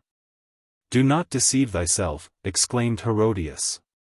And she retold the story of her humiliation one day when she was traveling towards Gilead, in order to purchase some of the balm for which that region was famous. "A multitude was standing on the banks of the stream, my lord, many of the people were putting on their raiment. Standing on a hillock, a strange man was speaking to the gathering. A camel's skin was wrapped about his loins, and his head was like that of a lion. As soon as he saw me, he launched in my direction all the maledictions of the prophets. His eyes flamed, his voice shook, he raised his arms as if he would draw down lightning upon my head. I could not fly from him, the wheels of my chariot sank in the sand up to the middle. And I could only crawl along, hiding my head with my mantle, and frozen with terror at the curses that poured upon me like a storm from heaven." Continuing her harangue, she declared that the knowledge that this man still existed poisoned her very life. When he had been seized and bound with cords, the soldiers were prepared to stab him if he resisted, but he had been quite gentle and obedient. After he had been thrown into prison, someone had put venomous serpents into his dungeon, but strange to say, after a time they had died, leaving him uninjured. The inanity of such tricks exasperated Herodias. Besides, she inquired, why did this man make war upon her? What interest moved him to such actions? His injurious words to her, uttered before a throng of listeners, had been repeated and widely circulated, she heard them whispered everywhere. Against a legion of soldiers she would have been brave. But this mysterious influence, more pernicious and powerful than the sword, but impossible to grasp, was maddening. Herodias strode to and fro upon the terrace, white with rage, unable to find words to express the emotions that choked her. She had a haunting fear that the Tetrarch might listen to public opinion after a time, and persuade himself it was his duty to repudiate her. Then, indeed, all would be lost. Since early youth she had cherished a dream that some day she would rule over a great empire. As an important step towards attaining this ambition, she had deserted Philip, her first husband, and married the Tetrarch, who now she thought had duped her. Ah! I found a powerful support, indeed, when I entered thy family, she sneered. It is at least the equal of thine, Antipas replied. Herodias felt the blood of the kings and priests, her ancestors, boiling in her veins. Thy grandfather was a servile attendant upon the temple of Ascalon, she went on, with fury. Thy other ancestors were shepherds, bandits, conductors of caravans, a horde of slaves offered as tribute to King David. My forefathers were the conquerors of thine. The first of the Maccabees drove thy people out of Hebron, Hyrcanus forced them to be circumcised. Then, with all the contempt of the patrician for the plebeian, the hatred of Jacob for Esau, she reproached him for his indifference towards palpable outrages to his dignity. His weakness regarding the Phoenicians, who had been false to him, and his cowardly attitude towards the people who detested and insulted herself. But thou art like them, she cried, dost regret the loss of the Arab girl who danced upon these very pavements? Take her back. Go and live with her, in her tent. Eat her bread, baked in the ashes. Drink curdled sheep's milk. Kiss her dark cheeks, and forget me. The Tetrarch had already forgotten her presence, it appeared. He paid no further heed to her anger, but looked intently at a young girl who had just stepped out upon the balcony of a house not far away. At her side stood an elderly female slave, who held over the girl's head a kind of parasol with a handle made of long, slender reeds. In the middle of the rug spread upon the floor of the balcony stood a large open traveling hamper or basket, and girdles, veils, headdresses. And gold and silver ornaments were scattered about in confusion. At intervals the young girl took one object or another in her hands, and held it up admiringly. She was dressed in the costume of the Roman ladies, with a flowing tunic and a peplum ornamented with tassels of emeralds. And blue silken bands confined her hair, which seemed almost too luxuriant, since from time to time she raised a small hand to push back the heavy masses. The parasol half hid the maiden from the gaze of Antipas, but now and then he caught a glimpse of her delicate neck, her large eyes, or a fleeting smile upon her small mouth. He noted that her figure swayed about with a singularly elastic grace and elegance. He leaned forward, his eyes kindled, his breath quickened. All this was not lost upon Herodias, who watched him narrowly. "Who is that maiden?" the Tetrarch asked at last. Herodias replied that she did not know, and her fierce demeanor suddenly changed to one of gentleness and amiability. At the entrance to the castle the Tetrarch was awaited by several Galileans, the master of the scribes, the chief of the land stewards, the manager of the salt mines, and a Jew from Babylon, commanding his troops of horse. As the Tetrarch approached the group, he was greeted with respectful enthusiasm. Acknowledging the acclamations with a grave salute, he entered the castle. As he proceeded along one of the corridors, Phanuel suddenly sprang from a corner and intercepted him. "What? Art thou still here?" said the Tetrarch in displeasure. "Thou seekest Iaconon, no doubt. And thyself, my lord? I have something of great importance to tell thee." At a sign from Antipas, the Essene followed him into a somewhat dark and gloomy room.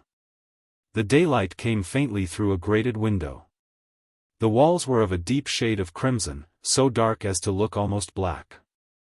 At one end of the room stood an ebony bed, ornamented with bands of leather. A shield of gold, hanging at the head of the bed, shone like a sun in the obscurity of the apartment. Antipas crossed over to the couch and threw himself upon it in a half-reclining attitude, while Phanuel remained standing before him. Suddenly he raised one hand, and striking a commanding attitude said, "At times, my lord, the Most High sends a message to the people through one of his sons. Iaconon is one of these. If thou oppress him, thou shalt be punished." "But it is he that persecutes me," exclaimed Antipas. "He asked me to do a thing that was impossible. Since then he has done nothing but revile me. And I was not severe with him when he began his abuse of me. But he had the hardihood to send various men from Machaerus to spread dissension and discontent throughout my domain. A curse upon him! Since he attacks me, I shall defend myself." "Without doubt, he has expressed his anger with too much violence," Phanuel replied calmly. "But do not heed that further. He must be set free." "One does not let loose a furious animal," said the Tetrarch. "Have no fear of him now," was the quick reply. "He will go straight to the Arabs, the Gauls, and the Scythians. His work must be extended to the uttermost ends of the earth." For a moment Antipas appeared lost in thought, as one who sees a vision. Then he said, "His power over men is indeed great. In spite of myself, I admire him. Then set him free." But the Tetrarch shook his head. He feared Herodias, Manius, and unknown dangers. Phanuel tried to persuade him, promising, as a guarantee of the honesty of his projects, the submission of the Athenians to the king. These poor people, clad only in linen, untamable in spite of severe treatment, endowed with the power to divine the future by reading the stars, had succeeded in commanding a certain degree of respect. "What is the important matter thou wouldst communicate to me?" Antipas inquired, with sudden recollection. Before Phanuel could reply, a negro entered the room in great haste. He was covered with dust, and panted so violently that he could scarcely utter the single word. "Vitellis." "Has he arrived?" asked the Tetrarch. "I have seen him, my lord. Within 3 hours he will be here." Throughout the palace, doors were opening and closing and portieres were swaying as if in a high wind, with the coming and going of many persons. There was a murmur of voices, sounds of the moving of heavy furniture could be heard, and the rattle of silver plates and dishes. From the highest tower a loud blast upon a conch summoned from far and near all the slaves belonging to the castle. Chapter 2. The Voice.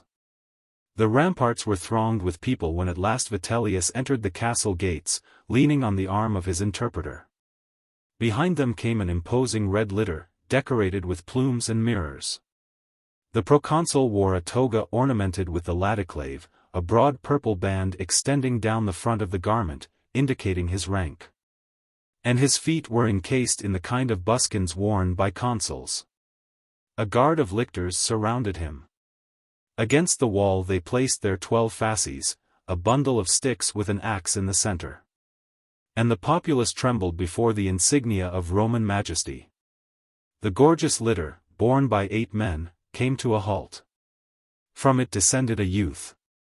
He wore many pearls upon his fingers, but he had a protruding abdomen and his face was covered with pimples. A cup of aromatic wine was offered to him. He drank it, and asked for a second draught. The Tetrarch had fallen upon his knees before the proconsul, saying that he was grieved beyond words not to have known sooner of the favor of his presence within those domains. Had he been aware of the approach of his distinguished guest, he would have issued a command that every person along the route should place himself at the proconsul's orders. Of a surety, the proconsul's family was descended direct from the goddess Vitellia. A highway, leading from the Janiculum to the sea, still bore their name. Quaestors and consuls were innumerable in that great family. And as for the noble Lucius, now his honored guest, it was the duty of the whole people to thank him, as the conqueror of the Clydi and the father of the young Aulus. Now returning to his own domain, since the East was the country of the gods. These hyperboles were expressed in Latin, and Vitellius accepted them impassively. He replied that the great Herod was the honor and glory of the nation. That the Athenians had chosen him to direct the Olympian Games, that he had built temples in the honor of Augustus, had been patient, ingenious, terrible, and was faithful to all the Caesars. Between the two marble columns, with bronze capitals, Herodias could now be seen advancing with the air of an empress. In the midst of a group of women and eunuchs carrying perfumed torches set in sockets of silver gilt. The proconsul advanced 3 steps to meet her. She saluted him with an inclination of her head. "How fortunate," she exclaimed, "that henceforth Agrippa, the enemy of Tiberius, can work harm no longer." Vitellius did not understand her allusion, but he thought her a dangerous woman. Antipas immediately declared that he was ready to do anything for the emperor. Even to the injury of others? Vitellius asked, significantly. He had taken hostages from the king of the Parthians, but the emperor had given no further thought to the matter, because Antipas, who had been present at the conference, had, in order to gain favor, sent off dispatches bearing the news. From that time he had borne a profound hatred towards the emperor and had delayed in sending assistance to him. The tetrarch stammered in attempting to reply to the query of the proconsul. But Aulus laughed and said, "Do not be disturbed. I will protect thee." The proconsul feigned not to hear this remark. The fortune of the father depended, in a way, on the corrupt influence of the son. And through him it was possible that Antipas might be able to procure for the proconsul very substantial benefits, although the glances that he cast about him were defiant, and even venomous. But now a new tumult arose just within the gates. A file of white mules entered the courtyard, mounted by men in priestly garb.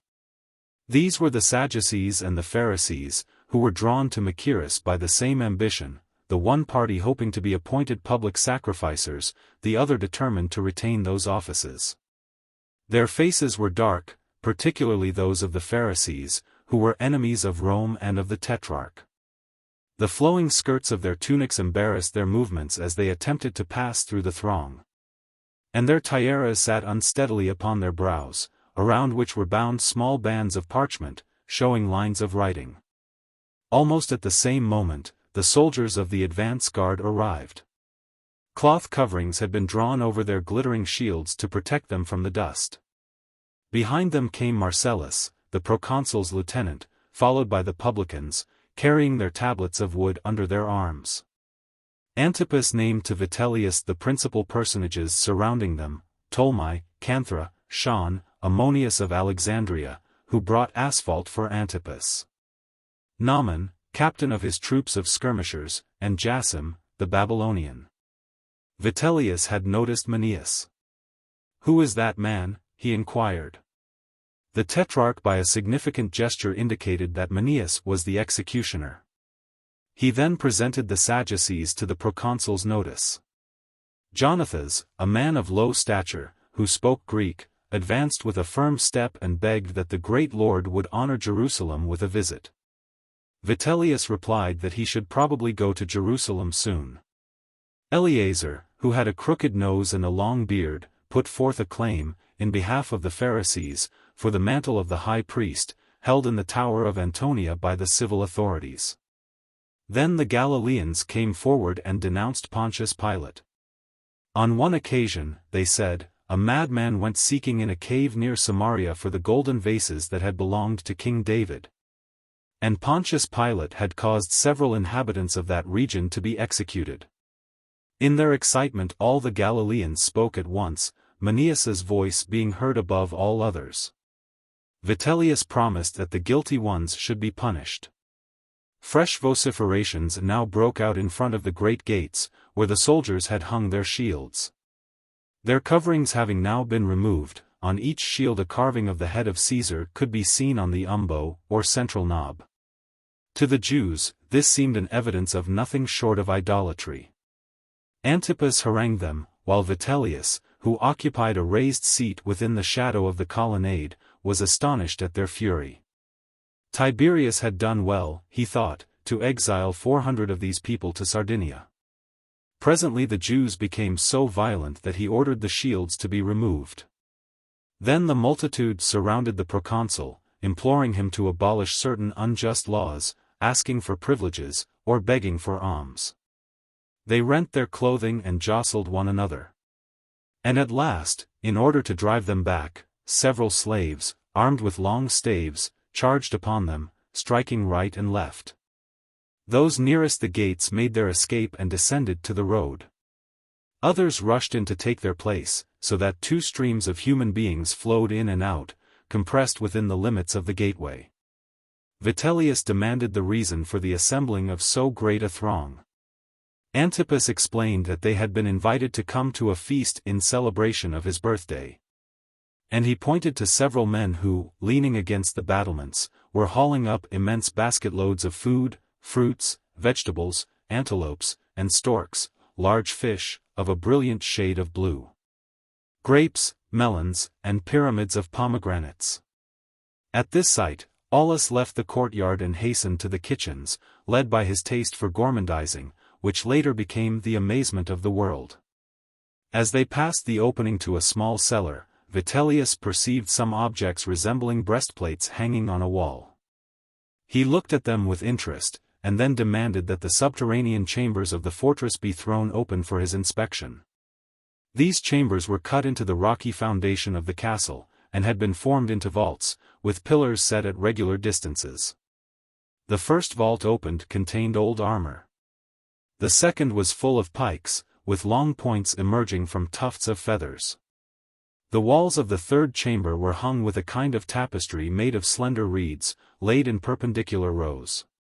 Those of the fourth were covered with scimitars.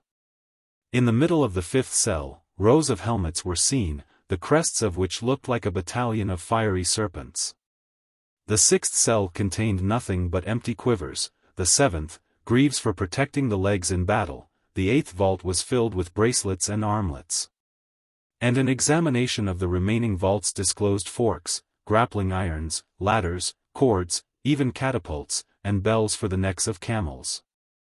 And as they descended deeper into the rocky foundation, it became evident that the whole mass was a veritable honeycomb of cells, and that below those already seen were many others. Vitellius, Phineas, his interpreter, and Sisenna, chief of the publicans, walked among these gloomy cells, attended by 3 eunuchs bearing torches. In the deep shadows hideous instruments, invented by barbarians, could be seen, tomahawks studded with nails, poisoned javelins, pincers resembling the jaws of crocodiles.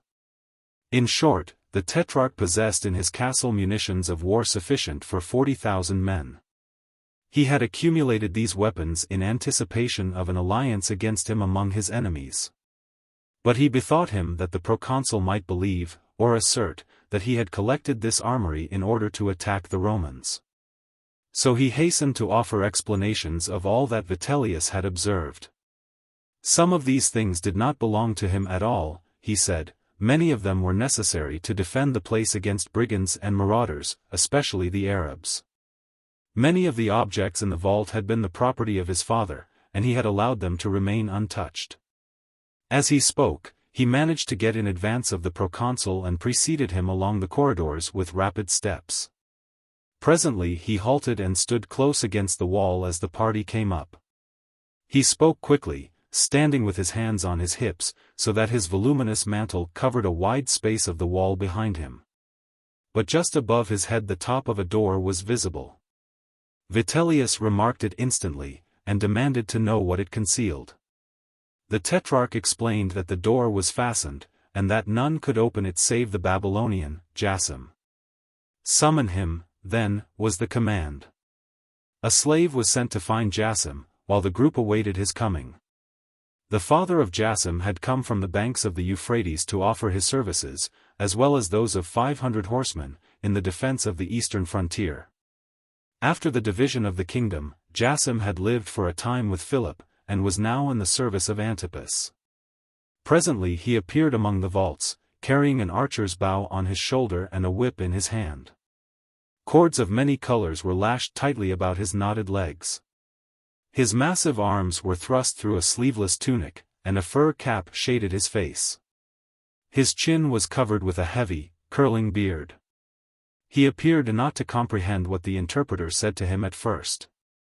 But Vitellius threw a meaning glance at Antipas, who quickly made the Babylonian understand the command of the proconsul. Jasim immediately laid both his hands against the door, giving it a powerful shove, whereupon it quietly slid out of sight into the wall. A wave of hot air surged from the depths of the cavern. A winding path descended and turned abruptly. The group followed it, and soon arrived at the threshold of a kind of grotto, somewhat larger than the other subterranean cells. An arched window at the back of this chamber gave directly upon a precipice, which formed a defense for one side of the castle. A honeysuckle vine, cramped by the low-studded ceiling, blossomed bravely. The sound of a running stream could be heard distinctly. In this place was a great number of beautiful white horses, perhaps 100. They were eating barley from a plank placed on a level with their mouths. Their manes had been colored a deep blue. Their hoofs were wrapped in coverings of woven grass, and the hair between their ears was puffed out like a peruke. As they stood quietly eating, they switched their tails gently to and fro. The proconsul regarded them in silent admiration. They were indeed wonderful animals, supple as serpents, light as birds. They were trained to gallop rapidly, following the arrow of the rider, and dash into the midst of a group of the enemy, overturning men and biting them savagely as they fell. They were sure-footed among rocky passes, and would jump fearlessly over yawning chasms. And, while ready to gallop across the plains a whole day without tiring, they would stop instantly at the command of the rider. As soon as Jasim entered their quarters, they trotted up to him, as sheep crowd around the shepherd. And, thrusting forward their sleek necks, they looked at him with a gaze like that of inquiring children. From force of habit, he emitted a raucous cry, which excited them. They pranced about, impatient at their confinement and longing to run. Antipas, fearing that if Vitellius knew of the existence of these creatures, he would take them away, had shut them up in this place, made especially to accommodate animals in case of siege. This close confinement cannot be good for them, said Vitellius, and there is a risk of losing them by keeping them here. Make an inventory of their number, Caecina. The publican drew a writing tablet from the folds of his robe, counted the horses, and recorded the number carefully. It was the habit of the agents of the fiscal companies to corrupt the governors in order to pillage the provinces. Caecina was among the most flourishing of these agents, and was seen everywhere with his claw-like fingers and his eyelids continually blinking. After a time the party returned to the court. Heavy, round bronze lids, sunk in the stones of the pavement, covered the cisterns of the palace. Vitellius noticed that one of these was larger than the others, and that when struck by his foot it had not their sonority. He struck them all, one after another. Then stamped upon the ground and shouted, "I have found it! I have found the buried treasure of Herod." Searching for buried treasure was a veritable mania among the Romans. The Tetrarch swore that no treasure was hidden in that spot. "What is concealed there, then?" the proconsul demanded. "Nothing, that is, only a man, a prisoner." "Show him to me." The Tetrarch hesitated to obey, fearing that the Jews would discover his secret. His reluctance to lift the cover made Vitellius impatient. "Break it in," he cried to his lictors. Manius heard the command, and, seeing a lictor step forward armed with a hatchet, he feared that the man intended to behead Iaconon. He stayed the hand of the lictor after the first blow, and then slipped between the heavy lid and the pavement a kind of hook. He braced his long, lean arms, raised the cover slowly, and in a moment it lay flat upon the stones. The bystanders admired the strength of the old man. Under the bronze lid was a wooden trapdoor of the same size. At a blow of the fist it folded back, allowing a wide hole to be seen, the mouth of an immense pit, with a flight of winding steps leading down into the darkness. Those that bent over to peer into the cavern beheld a vague and terrifying shape in its depths. This proved to be a human being, lying on the ground. His long locks hung over a camel's hair robe that covered his shoulders. Slowly he rose to his feet. His head touched a grating embedded in the wall. And as he moved about he disappeared, from time to time, in the shadows of his dungeon. The rich tiaras of the Romans sparkled brilliantly in the sunlight, and their glittering sword hilts threw out glancing golden rays. The doves, flying from their cotes, circled above the heads of the multitude. It was the hour when Manius was accustomed to feed them. But now he crouched beside the tetrarch, who stood near Vitellius. The Galileans, the priests, and the soldiers formed a group behind them. All were silent, waiting with painful anticipation for what might happen. A deep groan, hollow and startling, rose from the pit. Herodias heard it from the farther end of the palace. Drawn by an irresistible though terrible fascination, she made her way through the throng, and, reaching Manius, she leant one hand on his shoulder and bent over to listen. The hollow voice rose again from the depths of the earth. Woe to thee, Sadducees and Pharisees! Thy voices are like the tinkling of cymbals. O race of vipers, bursting with pride! The voice of Iaconon was recognized. His name was whispered about. Spectators from a distance pressed closer to the open pit. Woe to thee, O people! Woe to the traitors of Judah, and to the drunkards of Ephraim, who dwelt in the fertile valleys and stagger with the fumes of wine. May they disappear like running water. Like the slug that sinks into the sand as it moves, like an abortion that never sees the light. And thou too, Moab. Hide thyself in the midst of the cypress, like the sparrow. In caverns, like the wild hare. The gates of the fortress shall be crushed more easily than nutshells, the walls shall crumble, cities shall burn, and the scourge of God shall not cease.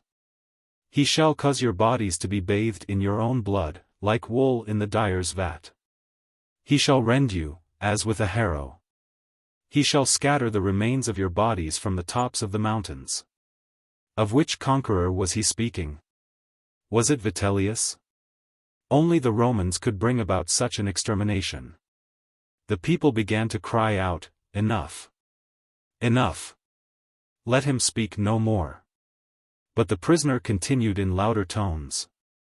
Beside the corpses of their mothers, thy little ones shall drag themselves over the ashes of the burned cities. At night men will creep from their hiding places to seek a bit of food among the ruins, even at the risk of being cut down with the sword. Jackals shall pick thy bones in the public places, where at eventide the fathers were wont to gather. At the bidding of Gentiles, thy maidens shall be forced to cease their lamentations and to make music upon the zither, and the bravest of thy sons shall learn to bend their backs. Chafed with heavy burdens. The listeners remembered the days of exile, and all the misfortunes and catastrophes of the past. These words were like the anathemas of the ancient prophets. The captive thundered them forth like bolts from heaven. Presently his voice became almost as sweet and harmonious as if he were uttering a chant. He spoke of the world's redemption from sin and sorrow, of the glories of heaven, of gold and place of clay, of the desert blossoming like the rose. That which is now worth 60 pieces of silver will not cost a single obol. Fountains of milk shall spring from the rocks, men shall sleep, well satisfied, among the winepresses. The people shall prostrate themselves before thee, and thy reign shall be eternal, O Son of David. The tetrarch suddenly recoiled from the opening of the pit. The mention of the existence of a son of David seemed to him like a menace to himself. Iaconon then poured forth invectives against him for presuming to aspire to royalty. There is no other king than the eternal God, he cried. And he cursed Antipas for his luxurious gardens, his statues, his furniture of carved ivory and precious woods, comparing him to the impious Ahab. Antipas broke the slender cord attached to the royal seal that he wore around his neck, and throwing the seal into the pit, he commanded his prisoner to be silent. But Iaconon replied, I shall cry aloud like a savage bear, like the wild ass, like a woman in travail. The punishment of heaven has already visited itself upon thy incest. May God inflict thee with the sterility of mules. At these words, a sound of suppressed laughter arose here and there among the listeners. Vitellius had remained close to the opening of the dungeon while Iaconon was speaking. His interpreter, in impassive tones, translated into the Roman tongue all the threats and invectives that rolled up from the depths of the gloomy prison. The Tetrarch and Herodias felt compelled to remain near at hand. Antipas listened, breathing heavily. While the woman, with parted lips, gazed into the darkness of the pit, her face drawn with an expression of fear and hatred. The terrible man now turned towards her. He grasped the bars of his prison, pressed against them his bearded face, in which his eyes glowed like burning coals, and cried, "Ah! Is it thou, Jezebel? Thou hast captured thy Lord's heart with the tinkling of thy feet. Thou didst neigh to him like a mare. Thou didst prepare thy bed on the mountain top, in order to accomplish thy sacrifices. The Lord shall take from thee thy sparkling jewels, thy purple robes and fine linen, the bracelets from thine arms, the anklets from thy feet. The golden ornaments that dangle upon thy brow, thy mirrors of polished silver, thy fans of ostrich plumes, thy shoes with their heels of mother of pearl, that serve to increase thy stature. Thy glittering diamonds, the scent of thy hair, the tint of thy nails, all the artifices of thy coquetry shall disappear, and missiles shall be found wherewith to stone the adulteress." Herodias looked around for someone to defend her. The Pharisees lowered their eyes hypocritically. The Sadducees turned away their heads, fearing to offend the proconsul should they appear to sympathize with her. Antipas was almost in a swoon. Louder still rose the voice from the dungeon. The neighboring hills gave back an echo with startling effect, and Machaerus seemed actually surrounded and showered with curses. "Prostrate thyself in the dust, daughter of Babylon, and scourge thyself. Remove thy girdle and thy shoes, gather up thy garments and walk through the flowing stream. Thy shame shall follow thee, thy disgrace shall be known to all men, thy bosom shall be rent with sobs. God execrates the stench of thy crimes. Accursed one! Die like a dog." At that instant the trapdoor was suddenly shut down and secured by Manius, who would have liked to strangle Iaconon then and there. Herodias glided away and disappeared within the palace. The Pharisees were scandalized at what they had heard. Antipas, standing among them, attempted to justify his past conduct and to excuse his present situation. "Without doubt," said Eleazar, "it was necessary for him to marry his brother's wife, but Herodias was not a widow, and besides, she had a child, which she abandoned, and that was an abomination." "You are wrong," objected Jonathas the Sadducee, "the law condemns such marriages but does not actually forbid them." "What matters it? All the world shows me injustice," said Antipas, bitterly. "And why? Did not Absalom lie with his father's wives, Judah with his daughter-in-law, Ammon with his sister, and Lot with his daughters?" Aulus, who had been reposing within the palace, now reappeared in the court. After he had heard how matters stood, he approved of the attitude of the Tetrarch. "A man should never allow himself to be annoyed," said he, "by such foolish criticism." And he laughed at the censure of the priests and the fury of Iaconon, saying that his words were of little importance. Herodias, who also had reappeared, and now stood at the top of a flight of steps, called loudly, "You are wrong, my lord." He ordered the people to refuse to pay the tax. "Is that true?" he demanded. The general response was affirmative, Antipas adding his word to the declaration of the others. Vitellius had a misgiving that the prisoner might be able to escape. And as the conduct of Antipas appeared to him rather suspicious, he established his own sentinels at the gates, at intervals along the walls, and in the courtyard itself.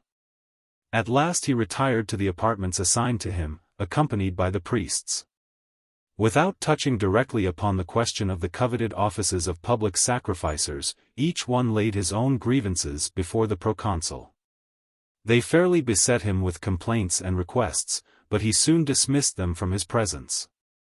As Jonathas left the proconsul's apartments he perceived Antipas standing under an arch, talking to an Essene, who wore a long white robe and flowing locks. Jonathas regretted that he had raised his voice in defense of the Tetrarch. One thought now consoled Herod. He was no longer personally responsible for the fate of Iaconon. The Romans had assumed that charge. What a relief! He had noticed Phanuel pacing slowly through the court, and calling him to his side, he put the guards established by Vitellius, saying, "They are stronger than I. I cannot now set the prisoner free. It is not my fault if he remains in his dungeon." The courtyard was empty. The slaves were sleeping. The day was drawing to a close, and the sunset spread a deep rosy glow over the horizon, against which the smallest objects stood out like silhouettes. Antipas was able to distinguish the excavations of the salt mines at the farther end of the Dead Sea, but the tents of the Arabs were no longer visible.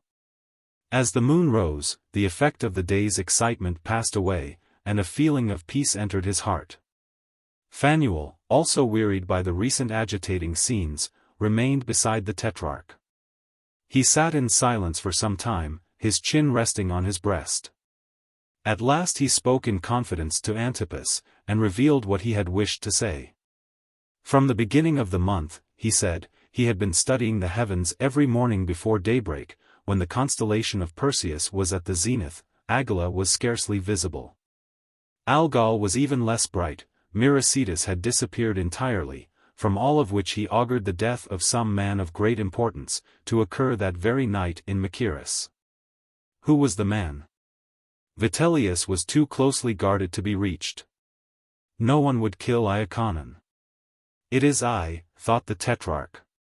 It might be that the Arabs would return and make a successful attack upon him. Perhaps the proconsul would discover his relations with the Parthians.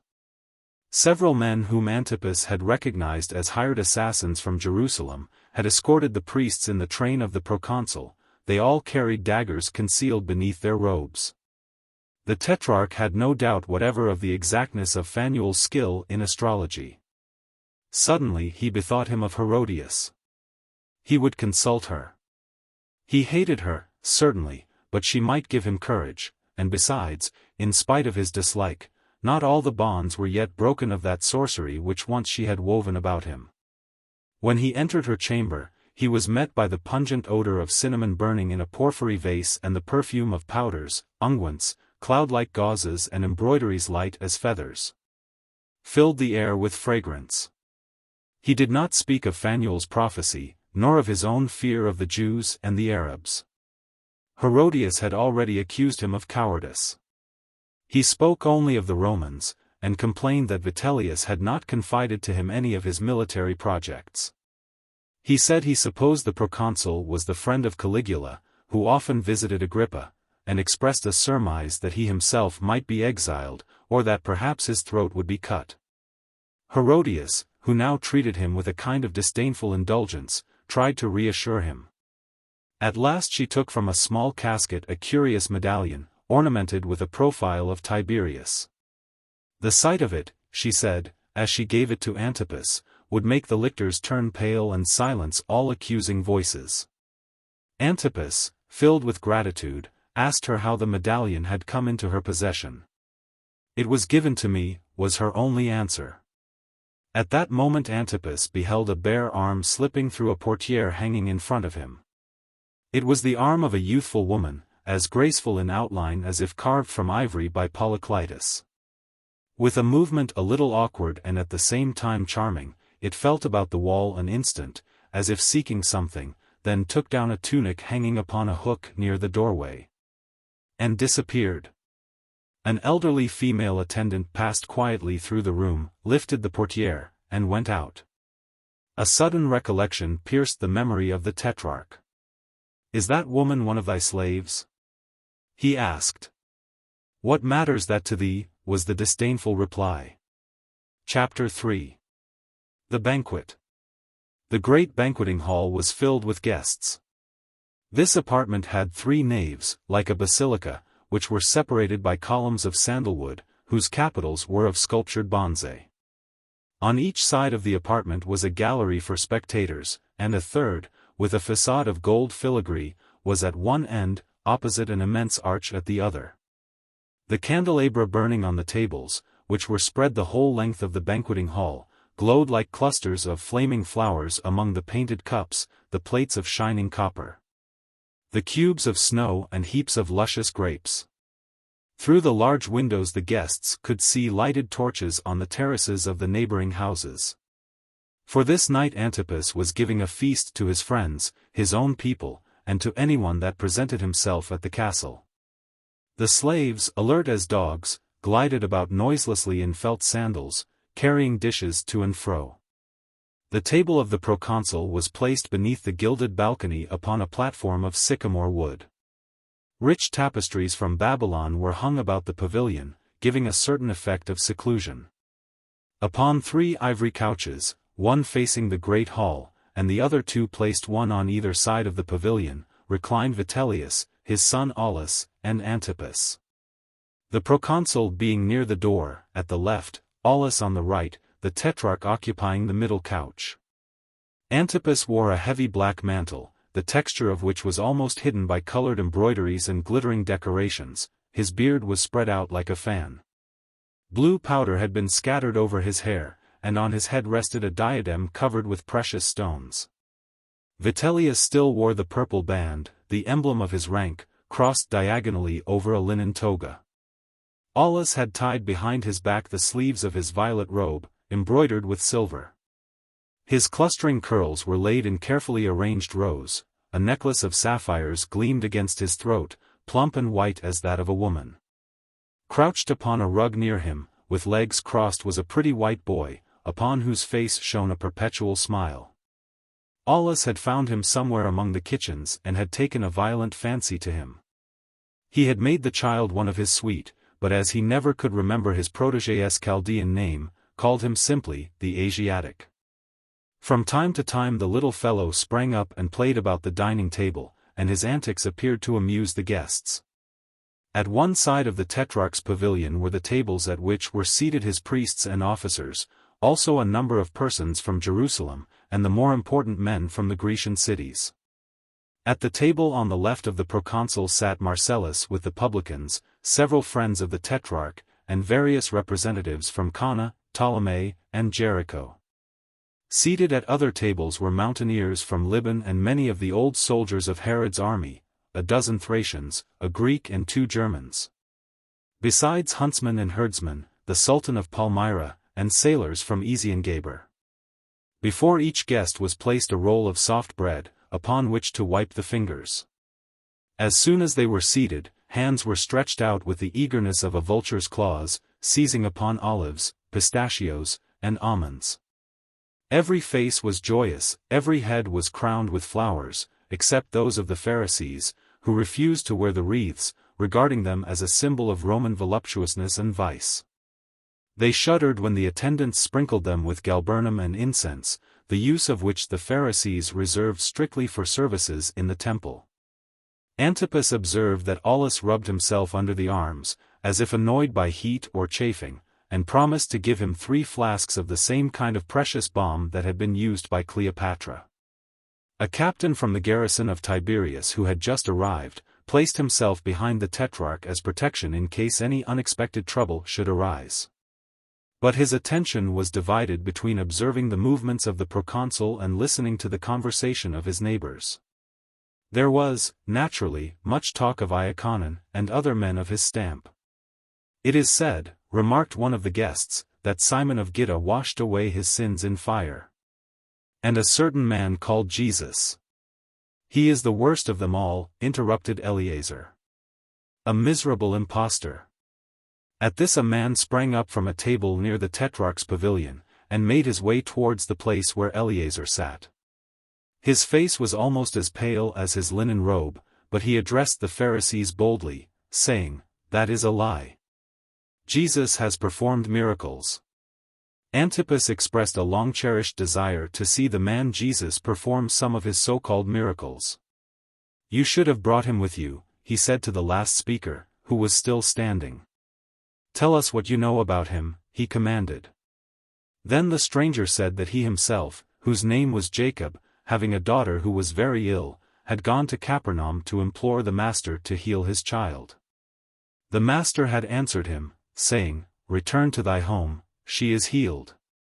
And he had found his daughter standing at the threshold of his house, having risen from her couch when the gnomon had marked the 3rd hour. The same moment when he had made his supplication to Jesus. The Pharisees admitted that certain mysterious arts and powerful herbs existed that would heal the sick. It was said that the marvelous plant known as baras grew even in Machaerus, the power of which rendered its consumer invulnerable against all attacks. But to cure disease without seeing or touching the afflicted person was clearly impossible, unless, indeed, the man Jesus called in the assistance of evil spirits. The friends of Antipas and the men from Galilee nodded wisely, saying, "It is evident that he is aided by demons of some sort." Jacob, standing between their table and that of the priests, maintained a silence at once lofty and respectful. Several voices exclaimed, "Prove his power to us." Jacob leaned over the priest's table, and said slowly, in a half-suppressed tone, as if awestruck by his own words, "Know ye not, then, that he is the Messiah?" The priests stared at one another, and Vitellius demanded the meaning of the word. His interpreter paused a moment before translating it. Then he said that Messiah was the name to be given to one who was to come, bringing the enjoyment of all blessings, and giving them domination over all the peoples of the earth. Certain persons believed that there were to be 2 Messiahs, one would be vanquished by Gog and Magog, the demons of the north, but the other would exterminate the prince of evil. And for centuries the coming of this savior of mankind had been expected at any moment. At this, the priests began to talk in low tones among themselves. Eleazar addressed Jacob, saying that it had always been understood that the Messiah would be a son of David, not of a carpenter, and that he would confirm the law, whereas this Nazarene attacked it. Furthermore, as a still stronger argument against the pretender, it had been promised that the Messiah should be preceded by Elias. "But Elias has come," Jacob answered. "Elias.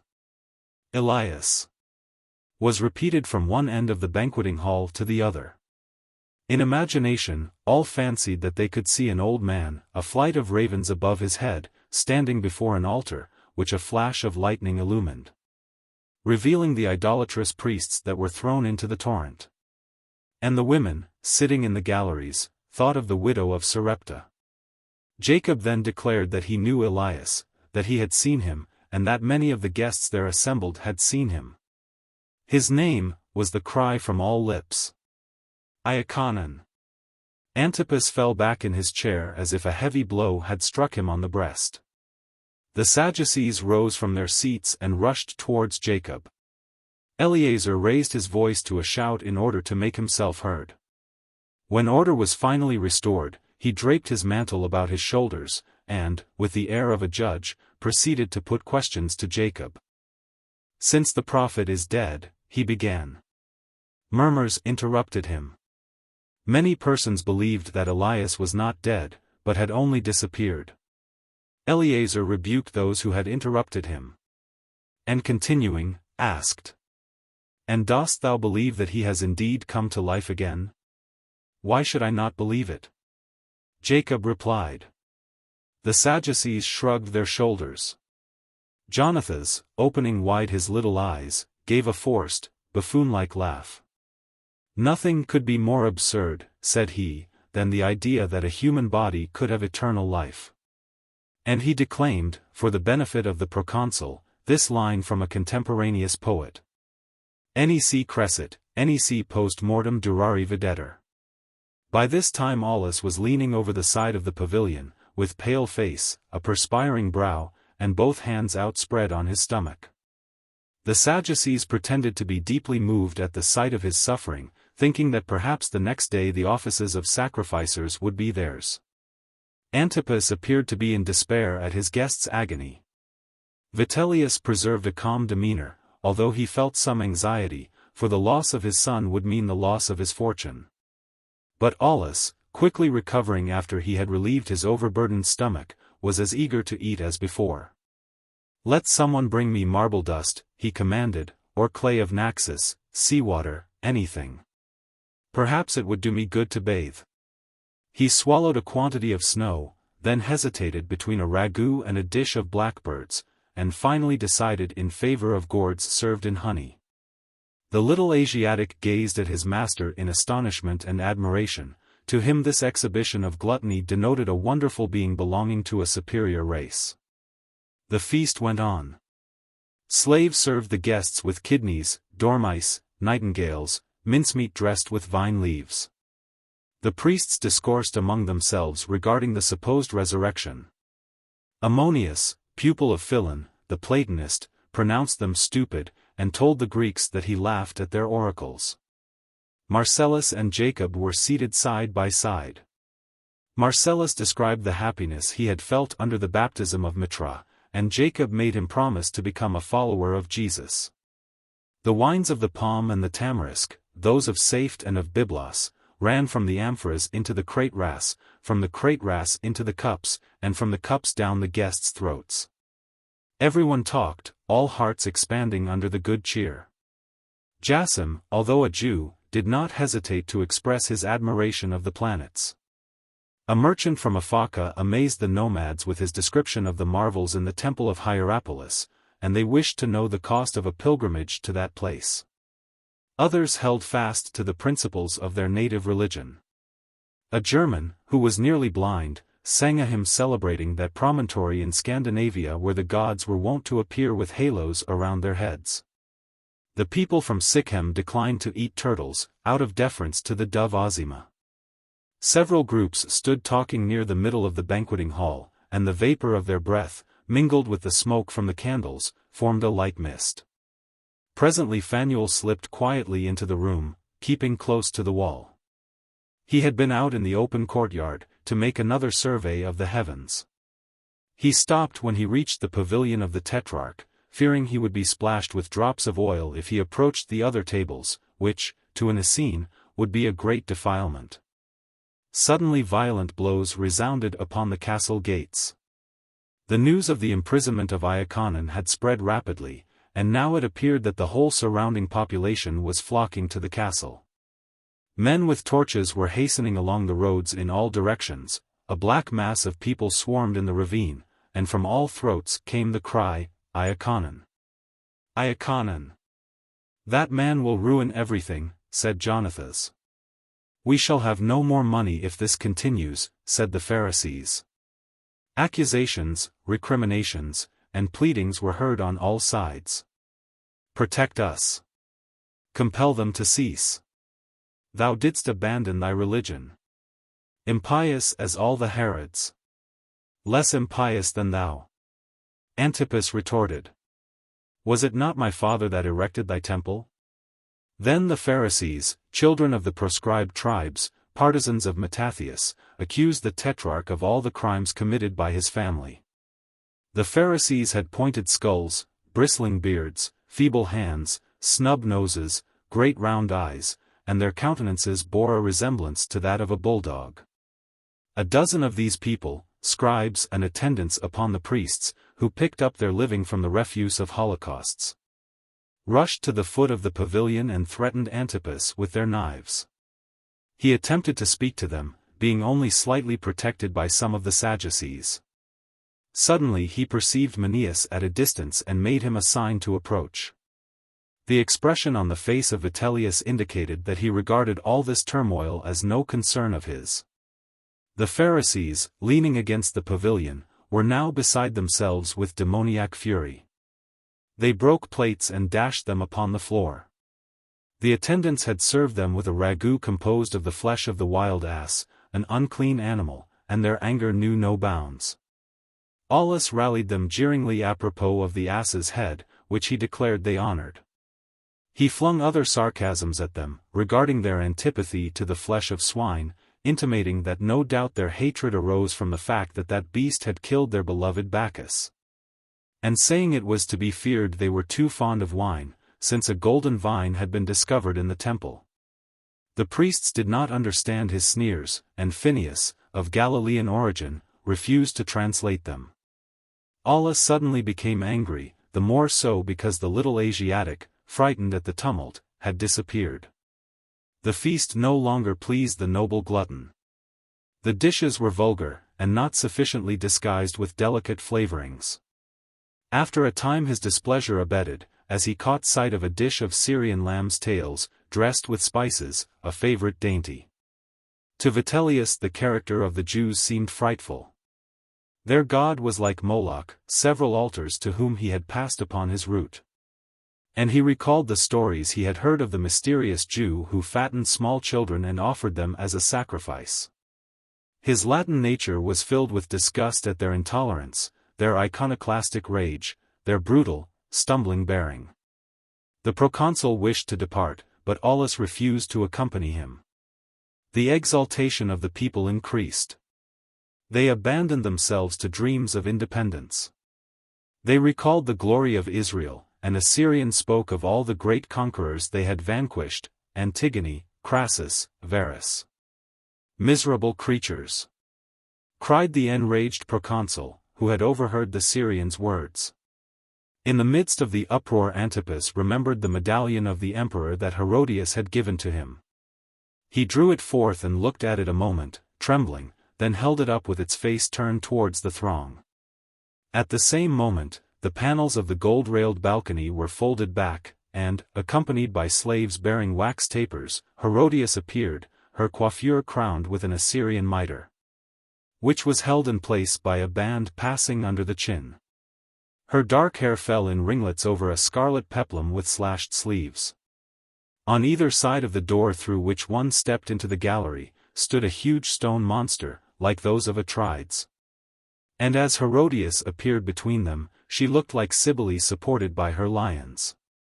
In her hand she carried a patera, a shallow vessel of silver used by the Romans in pouring libations. And, advancing to the front of the balcony and pausing just above the tetrarch's chair, she cried, "Long live Caesar!" This homage was repeated by Vitellius, Antipas, and the priests. But now, beginning at the farthest end of the banqueting hall, a murmur of surprise and admiration swept through the multitude.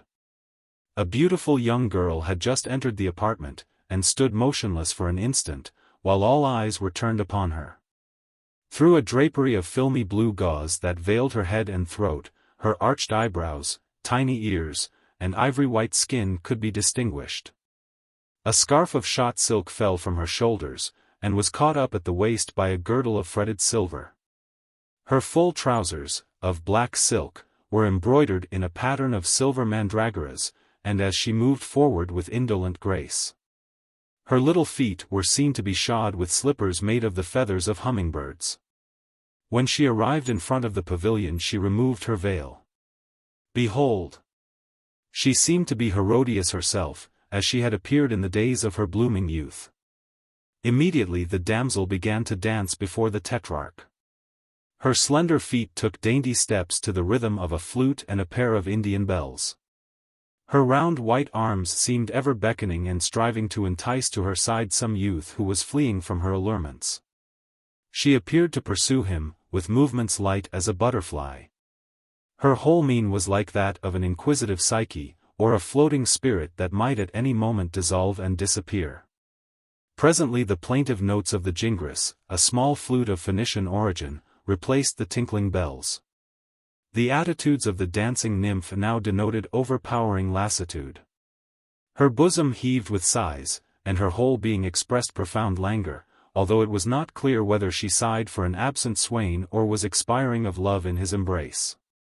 With half-closed eyes and quivering form, she caused mysterious undulations to flow downward over her whole body, like rippling waves, while her face remained impassive and her twinkling feet still moved in their intricate steps. Vitellius compared her to Mnestor, the famous pantomimist. Aulus was overcome with faintness. The tetrarch watched her, lost in a voluptuous reverie, and thought no more of the real Herodias. In fancy he saw her again as she appeared when she had dwelt among the Sadducees. Then the vision faded. But this beautiful thing before him was no vision. The dancer was Salome, the daughter of Herodias, who for many months her mother had caused to be instructed in dancing, and other arts of pleasing, with the sole idea of bringing her to Machaerus and presenting her to the tetrarch, so that he should fall in love with her fresh young beauty and feminine wiles.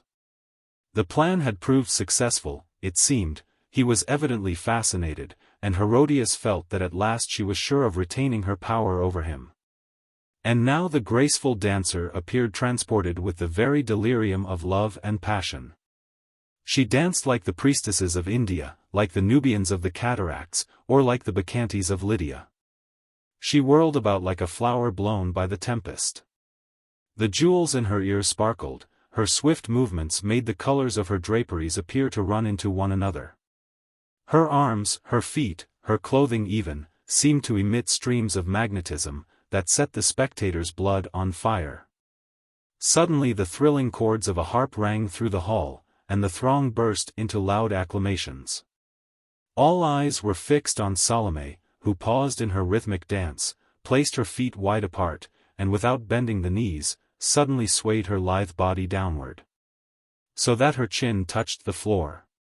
And her whole audience, the nomads, accustomed to a life of privation and abstinence, the Roman soldiers, expert in debaucheries, the avaricious publicans, and even the crabbed elderly priests, gazed upon her with dilated nostrils.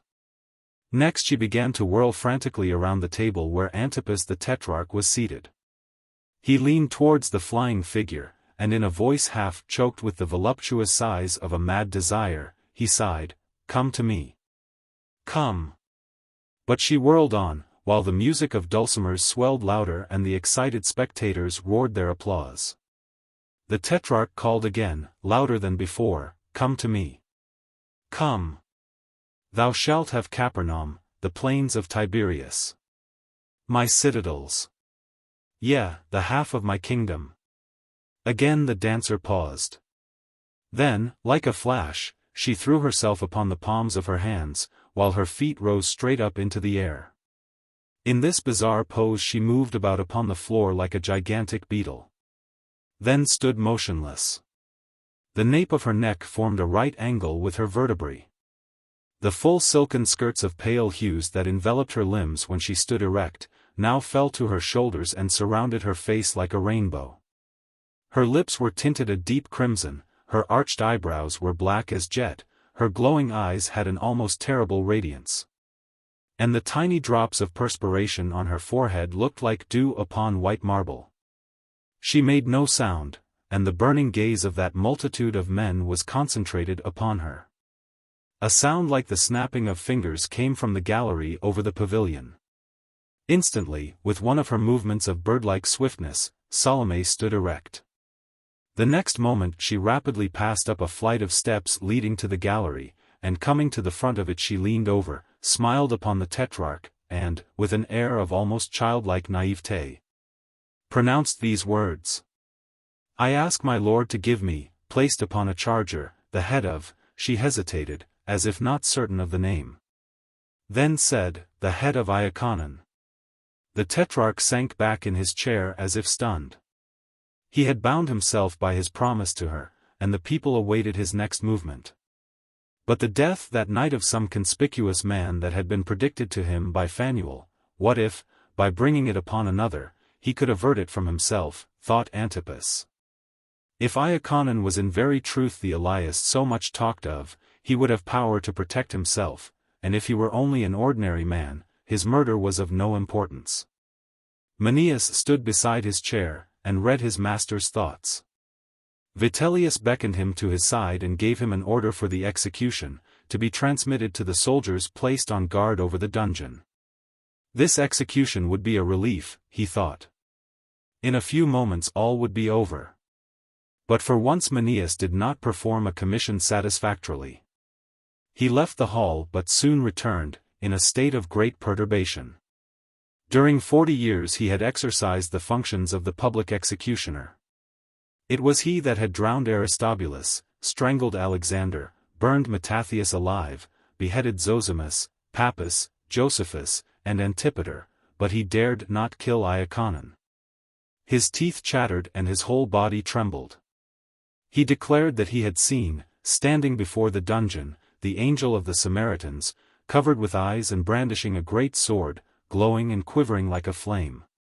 He appealed to 2 of the guards, who had entered the hall with him, to corroborate his words. But they said they had seen nothing except a Jewish captain who had attacked them, and whom they had killed. The fury of Herodias poured forth in a torrent of invective against the populace. She clenched the railing of the balcony so fiercely as to break her nails. The 2 stone lions at her back seemed to bite her shoulders and join their voices to hers. Antipas followed her example. And priests, soldiers, and Pharisees cried aloud together for vengeance, echoed by the rest of the gathering, who were indignant that a mere slave should dare to delay their pleasures. Again Manius left the hall, covering his face with his hands. The guests found the second delay longer than the first. It seemed tedious to every one. Presently a sound of footsteps was heard in the corridor without, then silence fell again. The suspense was becoming intolerable. Suddenly the door was flung open and Manius entered, holding at arm's length, grasping it by the hair, the head of Iaconon. His appearance was greeted with a burst of applause, which filled him with pride and revived his courage. He placed the head upon a charger and offered it to Salome, who had descended the steps to receive it. She remounted to the balcony, with a light step. And in another moment the charger was carried about from one table to another by the elderly female slave whom the Tetrarch had observed in the morning on the balcony of a neighboring house. And later in the chamber of Herodias. When she approached him with her ghastly burden, he turned away his head to avoid looking at it. Vitellius threw upon it an indifferent glance. Manius descended from the pavilion, took the charger from the woman, and exhibited the head to the Roman captains, then to all the guests on that side of the hall. They looked at it curiously.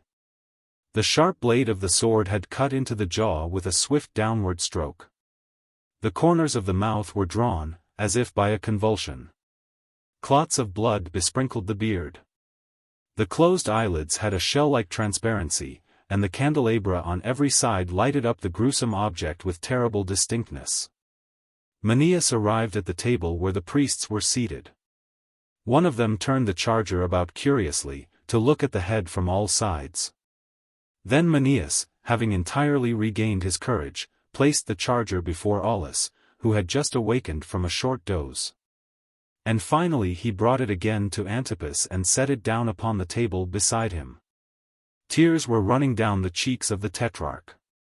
The lights began to flicker and die out.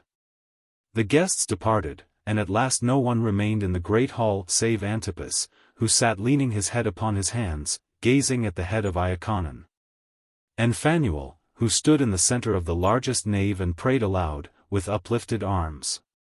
At sunrise the 2 men who had been sent on a mission by Iaconon some time before, returned to the castle, bringing the answer so long awaited and hoped for.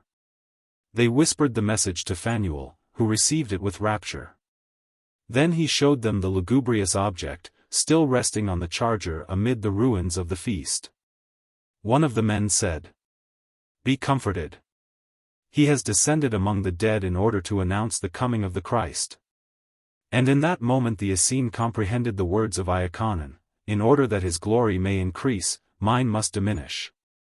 Then the 3, taking with them the head of John the Baptist, set out upon the road to Galilee, and as the burden was heavy, each man bore it a while in turn.